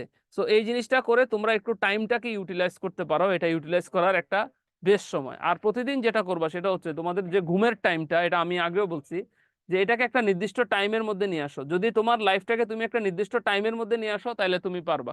হ্যাঁ, আরেকটা বিষয় হচ্ছে তোমরা অনেকে প্রবলেমটাকে অনেক বড় করে দেখো। প্রবলেম, আজকে থেকে এই জিনিসটাকে তোমরা বড় করে দেখবে না, তোমাদের কোনো স্ট্রেস হবে না। এটা তোমাদের অনেক বড় একটা ইস্যু। ওই যে দেখো, ভালো কথা বললে স্টুডেন্ট 48 জন হয়ে গেছে, মানে কথা ভালো বলতেছি তো এগুলো ভালো লাগবে না, বুঝতে পারছো? এগুলো ভালো লাগবে না, এগুলো বললে বলবে কি জানো, স্যারে ক্লাসে পড়ায়, এই জন্য দেখবে বছর বছর পরীক্ষা দিয়ে কোথাও চান্স পাবে না। কেন চান্স পাবে না? কারণ হচ্ছে কেন যে চান্স পায় না ওইটাই জানে না, মানে আমি কেন পরীক্ষা চান্স পাই না ওইটা জীবনে জানবে না। এই যে দেখো সংখ্যা কমে, তখন বলবে স্যার ক্লাসে গল্প করে, কিন্তু কেন চান্স পায় না, সারা বছর বই পড়বে, বাজার থেকে কিনে কোচিং করবে, কিন্তু চান্স পাবে না, কারণ আসল জিনিস জানে না। ঠিক আছে? সো এই জন্য এই জিনিসটা বললাম, প্রবলেমকে বড় করে দেখবা না। এমন কোনো মানুষ পৃথিবীতে নাই যার কোনো পৃথিবীতে প্রবলেম নেই। যেমন মেয়েদের একটা কমন কথা হইলো যে স্যার আমার বাচ্চা কাচ্চা দেখতে হয়, এটা আমার বউও বলে। তো বাচ্চা কাচ্চা কে দেখবে তাইলে? আরেকজন এসে দেখে যাবে? আমি বলার বাচ্চার বাপ, তা আমার বাচ্চারা কে দেখবো? আমি তো দেখবো। ভেরি সিম্পল, বাপ হিসেবে এটা আমার দায়িত্ব, আমি বাচ্চার মা, এটা আমার দায়িত্ব। এটাকে প্রবলেম মনে করবা না। অনেক মেয়ে আমাকে মেসেজ করে, এটাকে প্রবলেম মনে করবা না, এটা প্রবলেম না। বাচ্চা কাচ্চা আল্লাহর রহমত। আমার এমনও বন্ধু বান্ধব আছে 40 বছর বয়স হয়ে গেছে, একটা সন্তান হয় নাই, আল্লাহর কাছে দোয়া করতে করতে শেষ, এমন কোনো কাজ নাই যে তারা করে নাই। বাচ্চা কাচ্চা আল্লাহর রহমত, এটাকে প্রবলেম মনে করবা না। চিলড্রেন থাকবে, তাকে দেখতে হবে, এর মধ্যে তোমার প্রিপারেশন নিতে হবে, এটা ভেরি সিম্পল। যেমন ধরো, যিনি বাংলাদেশের মহিলা একজন এসপি, বা বাংলাদেশের মহিলা এসপি, বা বাংলাদেশের একটা টপ পজিশনে যে মহিলা আছে বা যে পুরুষ আছে, তারাও কিন্তু তাদের ঘর সংসার সামলায়। তারাও কিন্তু তাদের ঘর সংসার সামলায় সবাই করে, সবাই ঘর সংসার সামলায় কাজ করে। সো এই জিনিসটা পার্ট অফ লাইফ, এটা কি দেবে যখন থেকে তোমরা এটাকে প্রবলেম মনে করবা। অনেকে লিখতেছো স্যার আমার বাবা অসুস্থ, মা অসুস্থ। আমার বাবাও অসুস্থ, আমার মাও অসুস্থ, বাট আমি তোমাদের এখানে ক্লাস নিচ্ছি, আমি পড়াইতেছি, আমি পড়তেছি, এগুলাকে প্রবলেম মনে করবা না। আল্লাহ আমাদেরকে দুনিয়া পাঠাইছে এগুলা ফেস করার জন্য। যখন থেকে তুমি এই প্রবলেমটা নিয়ে চিন্তা করবা তখন থেকে তুমি পিছায় যাবা জীবন থেকে। আমার কথা যদি বিশ্বাস না হয় এই কাজটা তোমরা করে দেখতে পারো। তোমরা এটাকে কোনো প্রবলেম হিসেবে নিবা না, লাইফে যাই হোক কোনো প্রবলেম হিসেবে নিবা না, তোমাদের জীবনে ভালো থাকবে। স্ট্রেস ম্যানেজমেন্টটা খুব ইম্পর্টেন্ট একটা জিনিস। স্ট্রেস মানসিক একটা চাপ হয়। একজন আমাকে আজকে সকালে মেসেজ পাইলাম, আমি বলছিলাম যে ক্লাসে বলবো, এটার জন্য ক্লাসে বলে দিচ্ছি। লিখছে স্যার আমি হতাশ হয়ে পড়ি পরীক্ষার হলে। এটা একটা অনেক বড় সমস্যা যে স্যার আমি হতাশ হয়ে পড়ি পরীক্ষার হলে, আমি কি করব। হতাশ হবা কেন? এই চাকরি না হলে কি তোমার জীবন চলে যাবে? জীবন চলে যাবে না। যে কোনো সময় বলছি পরীক্ষার হলে যাওয়ার আগে সৃষ্টিকর্তার কাছে তুমি যে ধর্মেরই হও ওনাকে একটু ডাক দিয়ে বলবা যে আমার সমস্যাটা আমি আপনার কাছে দিয়ে দিছি, ইনশাল্লাহ আমি ভালো করব। দেখবা টেনশনের কোনো কিছু নাই। হতাশ কেন লাগে জানো? আমি যখন ক্লাসের শুরু থেকে তোমাদেরকে পড়াইতেছি, শুরু থেকে ধীরে ধীরে আস্তে আস্তে আগে যাচ্ছি, তুমি পড়া ফেলায় রাখছো, আজকে পড়বো না, কালকে পড়বো, কালকে পড়বো না, পরশু পড়বো, পরশু পড়বো না, তারপরের দিন পড়বো। এখন এই জায়গায় এসে তুমি পড়াটা জমায়ে ফেলছো। পড়া জমায়ে ফেলার কারণে এখন তোমার কাছে মনে হইতেছে আল্লাহ আমার তো পড়া জমায়ে গেছে, এটা দোষ তো তোমার। তুমি পড়া জমা রাখছো কেন? তুমি কেন পড়ো নাই? সো এই জন্য তোমরা এই জায়গাগুলোতে পিছিয়ে রাখতেছো। যেগুলা জমে গেছে সেগুলাকে একটু সময় বেশি দিয়ে, 2 ঘন্টা বা 3 ঘন্টা সময় বেশি দিয়ে ওই পড়াগুলো পড়ে ফেলো দিনে। 2 ঘন্টা বা 3 ঘন্টা সময় বেশি দিয়ে। ক্লিয়ার কিনা? সো আমি ওভারঅল যে বিষয়টা আলোচনা করতে চাচ্ছি, স্কুল এবং কলেজের মধ্যে তোমরা যখন পড়াশোনা করবা তখন টাইমটাকে ভাগ করে ফেলো। দরকার হলে কলেজেরটা রাত্রে, যেহেতু কলেজের ক্ষেত্রে তোমার গার্ডিয়ান আছে, আমি আমি তোমাদেরকে পড়াই, আমি তো তোমার টিচার, আমি তো তোমার গার্ডিয়ান, পড়ার গার্ডিয়ান। সো যেহেতু আমি তোমাকে পড়াইতেছি ওইভাবে তুমি প্রিপারেশন নাও, বাকিটা আল্লাহর ইচ্ছা, আমরা আমাদের চেষ্টা করবো। এখানে তোমার টেনশন করার কিছু নাই। এখানে তুমি 3 ঘন্টা পড়লা। স্কুলের ক্ষেত্রে তুমি একটা বই কিনে বা একটা কোচিং এ শুধু ক্লাস করে তুমি ভর্তি হতে পারো। ক্লিয়ার কিনা? ঠিক আছে। আচ্ছা, আরেকটা বিষয় হচ্ছে স্যার আমি দুইটাতে 100% এফোর্ট দিব কিনা। আমার মতে যতটুকু পারো, তোমার যদি মনে হয় দুইটাই তুমি পরীক্ষা দিবা, তুমি ব্যালেন্স করে পড়ার চেষ্টা করো। ঠিক আছে, 60-40% তুমিও ব্যালেন্স করে পড়তে পারো। যে কোনো প্রিপারেশনে প্রিভিয়াস ইয়ারের কোশ্চেন দেখবা। তোমাদের একটা সুখবর দেই, তোমাদেরকে আমি এতদিন পর্যন্ত যা পড়াইছি তার মধ্যে 70% আমি প্রিভিয়াস ইয়ারের কোশ্চেন পড়াই দিছি তোমাদের। সো কলেজের ক্ষেত্রে কোনো টেনশন নাই, প্রিভিয়াস ইয়ারের কোশ্চেন দেখে একটা প্যাটার্ন বোঝা যায়। ঠিক আছে, এটা গেল একটা। এখন আসো ফাইনালি যেটা বললাম, কোনো কিছুকে প্রবলেম মনে করবো না, it's a part of my life. ধরো আমার পেটের মধ্যে 3টা সেলাই আছে, একটা এখানে, একটা এখানে, একটা এখানে। এখন আমার পেটে 3টা সেলাই আছে। তো এই 3টা সেলাই যে আমার পেটের মধ্যে আছে, আমি কি ইচ্ছা করে অসুস্থ হয়েছি? তো এটা আমার ভাগ্যে ছিল, আমার তকদিরে ছিল। এখন এটা নিয়ে যদি আমি পড়ে থাকি তাহলে তো হবে না। ভেরি সিম্পল, এটা পার্ট অফ মাই লাইফ, আমার লাইফে এটা হবে, এটা কিছু করার নাই। সো এই প্রবলেমকে প্রবলেম মনে করবা না। যখন থেকে প্রবলেম মনে করবা, চিন্তা করবা এটা প্রবলেম, তখন থেকে তুমি পিছিয়ে যাবা। Very simple. আরেকটা জিনিস, আমি আমার বিসিএস রিটেনের স্টুডেন্টকে একটা বলি, এই পৃথিবীতে এমন কোনো মানুষ নাই যার আরেকজনের সাথে দ্বন্দ্ব না থাকে। বিশ্বাস করো, বাংলাদেশের মানুষজন এত অভদ্র হয়ে গেছে ইদানিং, অনলাইনে কোনো ভালো কথা বললে এটা সম্বন্ধে নিচে বাজে কমেন্ট করে। আমরা তো শিক্ষক হিসেবে সম্মানিত, আমাদের কাছে এগুলো ভালো লাগে না। এই জন্য আমি কোনো সেমিনার বা কোথাও এগুলো বলি না, আমার পার্সোনাল স্টুডেন্ট ছাড়া কাউকে আমি এগুলো বলি না। হাসাহাসি করে মানুষ, কিন্তু বাস্তব কথা হলো এটা, যে ছেলে মেয়ে 6 ঘন্টা অ্যাটলিস্ট ঘুমাবে, 6 আওয়ার, শরীর না ঘুমাইলে মানুষের শরীরের কড়া হয়ে যায়, মানুষের পড়া ভালো হয় না, পড়া মনে থাকে না।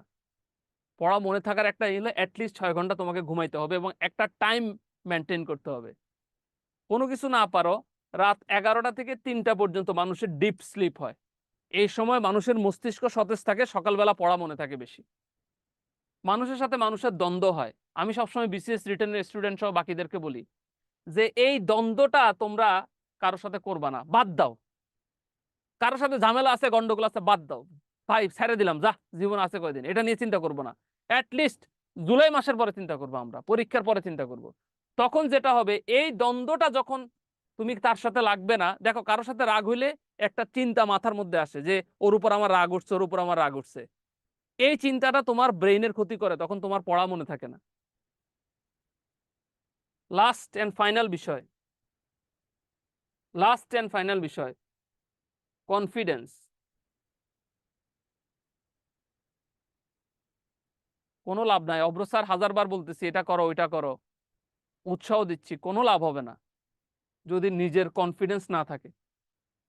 নিজের কনফিডেন্সটা নিজের ভেতরে রাখতে হবে। নামাজ পড়ে আল্লাহর কাছে বলবা যে আল্লাহ তুমি যেটা ফয়সালা করো সেটাই, এবং নিজের মধ্যে সবসময় কনফিডেন্স রাখবা, সাহস রাখবা যে তুমি পারবা। আরে বেটা তুমি এসএসসি পাস করছো, এইচএসসি পাস করছো, অনার্স করছো, মাস্টার্স করছো, এত দূর যদি পাস করে আসতে পারো, এটা তো সামান্য একটা চাকরি পরীক্ষা, এটা কেন পারবা না? এই কনফিডেন্সটা যখন নিজের ভেতরে রাখবা তখন ভালো হবে। তোমাদের 80%-এর লেখার হাত খুব ভালো হয়ে গেছে। আমি যখন তোমাদের খাতাগুলা কাটি, এটা দেখার কোনো কারণ নাই যে স্যার কয়েকটা জিনিস দেখছে, আমি কিন্তু আগের খাতাগুলো একবার ঘুরে দেখে আসি। এজন্য আমার খাতার উত্তর দিতে অনেক সময় অনেকের টাইম লাগে অনেক। আমি দেখি লেখার হাত দিন যত যাচ্ছে তত ভালো হচ্ছে তোমাদের, সেটা তোমরা বুঝো না, আমি বুঝি। দিন যত যাচ্ছে তোমাদের লেখার হাত ভালো হচ্ছে, আমি খাতা চেক করার সময় বুঝি, অ্যাসাইনমেন্ট চেক করার সময় বুঝি। তখন আমার কাছে ভালো লাগে, খুব দেখে উৎসাহ লাগে যে না ও তো ভালো লেগে আছে। তখন আমি পজিটিভ লিখি। হ্যাঁ, অনেক এমনও আছে প্রথমে লেখার হাত, যেমন আজকে একজনের অ্যাসাইনমেন্ট দেখছি, প্রথমে লেখার হাত খুব ভালো, এরপরে লেখার হাত ভয়াবহ খারাপ হয়ে গেছে। কেন? ওই যে আমি ভালো বলছি আর ওই ভালোর খুশিতে আর পরে নাই, আমি তারা আর আজকে ভালো লেখি নাই। কারণ কি, সে আসলেই খারাপ করছে। প্রথমে ভালো লিখছে, যাচ্ছে তাই ভাই অ্যাসাইনমেন্ট লিখে কোনো রকমে আমাকে দিয়ে দিচ্ছে। এই জিনিসগুলো করা যাবে না, এই জিনিসগুলো করলে সমস্যা, কনফিডেন্স কমে যাবে। এখন তার কনফিডেন্স ডিক্রিজ হবে। আমাকে আবার সে মেসেজ করছে, স্যার আমার লেখা কি খুব খারাপ হয়েছে? আমি লিখছি হ্যাঁ খুবই খারাপ হয়েছে, যা সত্য তাই। প্রশংসা করলে মাথার উপর উঠে যায় ওইরকম। তো ভেরি সিম্পল, কনফিডেন্স, নিজেকে নিজে উৎসাহ দিতে হবে। আমার বাবা বলেন যে বাবা পড়তে বসলে যখন বিরক্ত লাগবে উঠে একা একা একটু হাঁটবা, দেখবা ভালো লাগবে, ব্রেইনে চাপ কম হবে। আমার বাবা কিছুদিন আগে, আমার তো প্রেশার থাকে কাজের অনেক, তো আমার বাবা বলতেছিলেন, বলতে বাবা এই অফিসে গেলে নানা লোকজন আসে, আমার বিরক্ত লাগে কাজ করতে, রুমে ঢুকে শান্তি পাই না। তা আব্বা বলে যে রুমে ঢুকে এক কাজ করবি, ওই যেহেতু যে জায়গায় বসো সেখানে সবাই আসে, একটু ওইটা অফিসে সবার সাথে হাঁটবি, একটু কথা বলবি 10-12 মিনিট, তো সবাই দেখবি খুব ভালো লাগবে। তো আমি ওই কাজটা একদিন করলাম, করে দেখলাম যে আরে এটা তো আসলে দারুণ একটা জিনিস বলছে উনি আমারে। সবার সাথে যদি জিজ্ঞেস করি ভাই আপনি কেমন আছেন, আপনার কি অবস্থা, দেখা যায় দিনটা কি হয়, ভালো হয়। মানুষ 2-4টা কথা বলে, মানুষের সাথে মহব্বতের সম্পর্কটাও কি বাইর হয়। এটা হইলো তার অভিজ্ঞতা, কারণ সে যেহেতু অনেক বছর চাকরি করছে, এটা তার একটা অভিজ্ঞতা। সে তার ক্ষুদ্র অভিজ্ঞতা দিয়ে 1 মিনিটে আমার প্রেশারটা কি করছে, কমায় দিছে। টিচারদেরও এরকম। আমরা তোমাদেরকে এই জিনিসগুলো শেয়ার করি, আলটিমেট গোল হইলো তুমি যাতে প্রভাষক হও। মাই ডিয়ার স্টুডেন্ট, এটাই হইলো আমার আলটিমেট গোল, তুমি যাতে ভালো করো। তুমি ভালো করলে আমি সাকসেসফুল, এটা মাথায় রেখো। তুমি ভালো করলে আমি সাকসেসফুল, আমি আমার দায়িত্বটা সঠিকভাবে পালন করছি, আমার সন্তানের প্রতি একজন সঠিকভাবে দায়িত্বটা পালন করবে। এটা খুব ইম্পর্টেন্ট একটা জিনিস। তুমি যার জন্য যতটুকু করবা অতটুকুই তুমি রিটার্ন পাবা। সো কনফিডেন্স সবসময় রাখবা, সাহস হারাবা না, তোমরা সবাই অন ট্র্যাকে আসো। আর সবচেয়ে বড় কথা কি জানো, তোমরা অনেক ভালো ছেলে মেয়ে, নাইলে তোমরা এতক্ষণ ধরে ক্লাস করতে না। এই 49 জন ক্লাস করতেছো, এতক্ষণ ধরে ক্লাস করতে না, কারণ তোমাদের মধ্যে ভালো করার ইচ্ছা আছে। ইন্না আমানুম বিন নিয়াত, তোমার নিয়তের উপরে সবকিছু নির্ভর করে। তুমি নিয়ত করছো ভালো কিছু, তুমি ভালো কিছু পাবা। Very simple. তাইলে আজকের পর থেকে ইনশাআল্লাহ আমাদের পড়ার ক্ষেত্রে কোনো প্রবলেম হবে না। আমরা দুইটাকে সমানভাবে গুরুত্ব দিব। যারা এনটিআরসি এবং আলাদা সরকারি চাকরির পরীক্ষা দিচ্ছি তারা এনটিআরসি কে একটু বেশি গুরুত্ব দিব, বাকিটাকে একটু কম, যেহেতু এনটিআরসি তে আমরা রিটেন পর্যন্ত চলে আসছি। আর যারা এনটিআরসির স্কুল এবং কলেজ দুইটাতেই পড়বো, তারা দুইটা ভাগ করে ব্যালেন্স করে পড়বো। ক্লিয়ার কিনা? আর ফাইনাল হচ্ছে আমার লাইফ স্টাইলটাকে আমি সুন্দর একটা ছকের মধ্যে নিয়ে আসবো, মানুষের সাথে দ্বন্দ্ব লাগবো না, ঘুমাবো ঠিকভাবে ঠিক টাইম মতো, আমার পড়ার প্রিপারেশনটা কি হবে, ভালো হবে। ভালো লাগছে না খারাপ লাগছে তোমাদের? বলো, ভালো লাগছে না খারাপ লাগছে?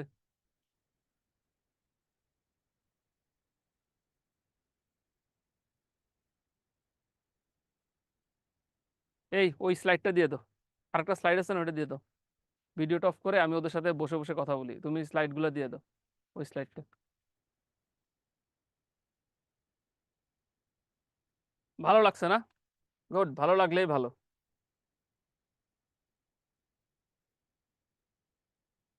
স্যার ধন্যবাদ, অনেক ধন্যবাদ।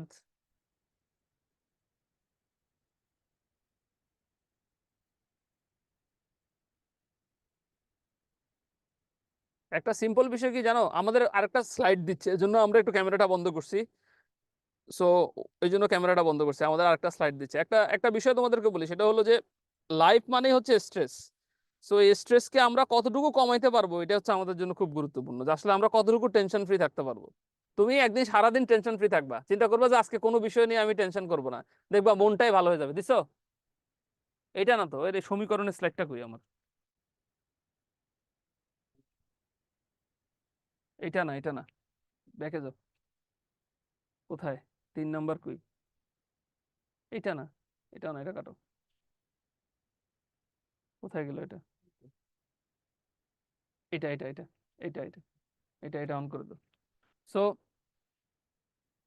এই কাজগুলো করবা, দেখবা তোমরা সবসময় মোটামুটি ভাবে ভালো থাকবা। ভালো থাকাটা খুব গুরুত্বপূর্ণ, ভালো থাকলে পড়াশোনা ভালো হয়। ঠিক আছে? আল্লাহ কাউকে ধনী করবে, কাউকে গরিব করবে, কাউকে টাকা পয়সা বেশি দিবে কম দিবে, এগুলো নিয়ে চিন্তা করো না, এগুলো নিয়ে সবসময় আগে যাবা, দেখবা যেটা তোমার রিজিকে আসে সেটা অটোমেটিক চলে আসবে। দিছো দিছো? ভিডিও অন করো, ভিডিও অন করো, এগুলো পড়াইতে হবে, অসুবিধা নেই, ভিডিও অন করো। দিছো? ওকে, ভিডিও অন করো। পরের ক্লাস কয়টায় আমাদের? আচ্ছা, আমাদের 35 বেজে গেছে। আমরা এই এই সমীকরণের একটা পড়াবো আজকে, আর বাকিগুলো হচ্ছে আমরা তোমার হচ্ছে আগামী ক্লাসে পড়াবো। ঠিক আছে? ইন্ট্রোডাকশন ক্লাসটা আমাদের 2টা ক্লাস হয়েছে, আর বাকি আরেকটা ক্লাস আমরা আগামী ক্লাসের প্রথম আধা ঘন্টায় আমরা ওইটা লাগবে, প্রায় 2.5টা ক্লাস লাগতেছে আমাদের, কারণ এটা একটু বেসটা স্ট্রং করার জন্য আমরা এটা করতেছি। যেমন ধরো কিভাবে অভাবের, অসীমতার ও সম্পদের সীমাবদ্ধতার প্রেক্ষিতে অর্থনৈতিক কার্যাবলী করা যায়। যেমন ধরো সীমাহীন অভাব, কোনটা অসুবিধা নেই, সীমাহীন অভাব, দুষ্প্রাপ্য সম্পদ, সম্পদের বিকল্প ব্যবহার, নির্বাচন, এগুলো সব কিছু হচ্ছে দুষ্প্রাপ্য সম্পদের একটা প্রধান সমস্যা। ক্লিয়ার কিনা? আচ্ছা, এখানে যদি আমরা একটা দেখি, যে দেখো আমরা যদি এই চিত্রটাকে দেখি, ধরো এক্স নট, x1b, এক্স দ্রব্য, ঠিক আছে, আমরা দেখি ওয়াই একটা দ্রব্য। তো এই দ্রব্যটার বিষয়টা যদি আমরা দেখি, তাহলে আমরা কি দেখব? আমরা দেখব যে এক্স দ্রব্য এবং ওয়াই দ্রব্য, এটা দিয়ে তোমার হচ্ছে পরিমাপ করা হচ্ছে। এ বিটা হচ্ছে উৎপাদন রেখা, এখানে এখানে এ এবং বিটা হচ্ছে উৎপাদন রেখা, এই এ আর বি এই দুইটা হচ্ছে উৎপাদন রেখা। সো দেখো এই উৎপাদন রেখা যেটা, এই উৎপাদন রেখার উপরেই আমরা দেখতে পাচ্ছি যে উৎপাদন রেখা যত বেশি হচ্ছে, যত বেশি ওই সাইডে যাবে, তত বেশি তোমার হচ্ছে পরিমাণ কি হয়? বাড়ে। সো এজন্য দৈনন্দিন জীবনে মানুষের যে অভাব, তা যদি তোমার পূরণ করতে চাও, তাহলে তোমার উপকরণটা ঠিক থাকতে হবে। যেমন এ এবং বি এই দুইটা উৎপাদন রেখা কখন বাড়বে? যখন মানুষের চাহিদার পরিমাণ কি হবে? বেশি হবে। যখন মানুষের চাহিদার পরিমাণ বেশি হবে, তখন উৎপাদনের পরিমাণ কি হবে? বাড়বে। ক্লিয়ার কিনা? এটাই হচ্ছে সিম্পল একটা তত্ত্ব, সিম্পল একটা বিষয়। এই চিত্রটা একটা স্ক্রিনশট দিয়ে নাও, তোমরা একটু কষ্ট করে একটা স্ক্রিনশট দিয়ে নাও, চিত্রটাকে একটা স্ক্রিনশট দিয়ে নাও সবাই।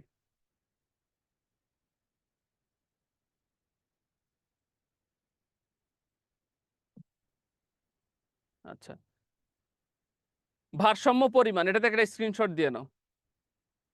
ভারসাম্য পরিমাণ, বাজার ভারসাম্যের পরিমাণের চিত্রটা দেওয়া আছে, দেখো বাজার ভারসাম্যর চিত্রটার পরিমাণ দেওয়া আছে। দেখো এগুলো হলো ভারসাম্য রেখা, সবগুলো বাজার ভারসাম্যের পরিমাণটা এখানে দেওয়া আছে চিত্রের ভিতরে। ঠিক আছে? এটা একটা ফর্মুলা, এটা একটা কমন ফর্মুলা, যে ফর্মুলাটা হচ্ছে আমরা মোটামুটি ভাবে সব জায়গায় এই ফর্মুলাটা আমরা দেখি যে এটা ইউজ করা হয়। ক্লিয়ার? ঠিক আছে?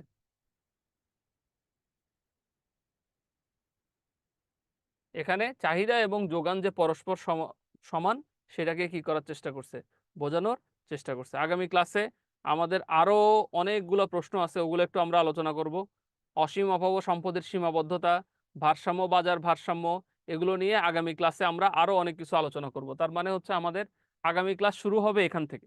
আগামী ক্লাসটা আমরা এখান থেকে শুরু করব, এবং এখান থেকে ফ্রেশ ব্রেনে, ফ্রেশ মাথায় আমরা আগামী ক্লাসে এখান থেকে শুরু করব। সো ইন্ট্রোডাকশনটা আমাদের ইচ্ছা ছিল একটা ক্লাসে শেষ করা, বাট যেহেতু আমরা একটু ভালোভাবে পড়তে গেছি, সেজন্য আমাদের 2টা ক্লাসের বেশি লাগছে। এটা নিয়ে টেনশন করার কিছু নাই, আমরা একটু ভালোভাবে শেষ করার জন্য আমরা এই করবো, আগামী ক্লাসে আমরা এই জায়গাগুলো থেকে আবার শুরু করব। সো আজকে তাহলে এখানে বিদায় নিতে যাচ্ছি। কারো কোনো কোশ্চেন আছে? নাহলে এখানে আমরা বিদায় নিতে যাচ্ছি আজকের ক্লাসে। ক্লাস ভালো লাগছে, ওকে আছে কিনা, বুঝতে পারছে কিনা সবাই? ঠিক আছে সবাই, থ্যাংক ইউ, আল্লাহ হাফেজ। আগামী ক্লাসে এখান থেকে শুরু হবে আমাদের। থ্যাংক ইউ, আল্লাহ হাফেজ।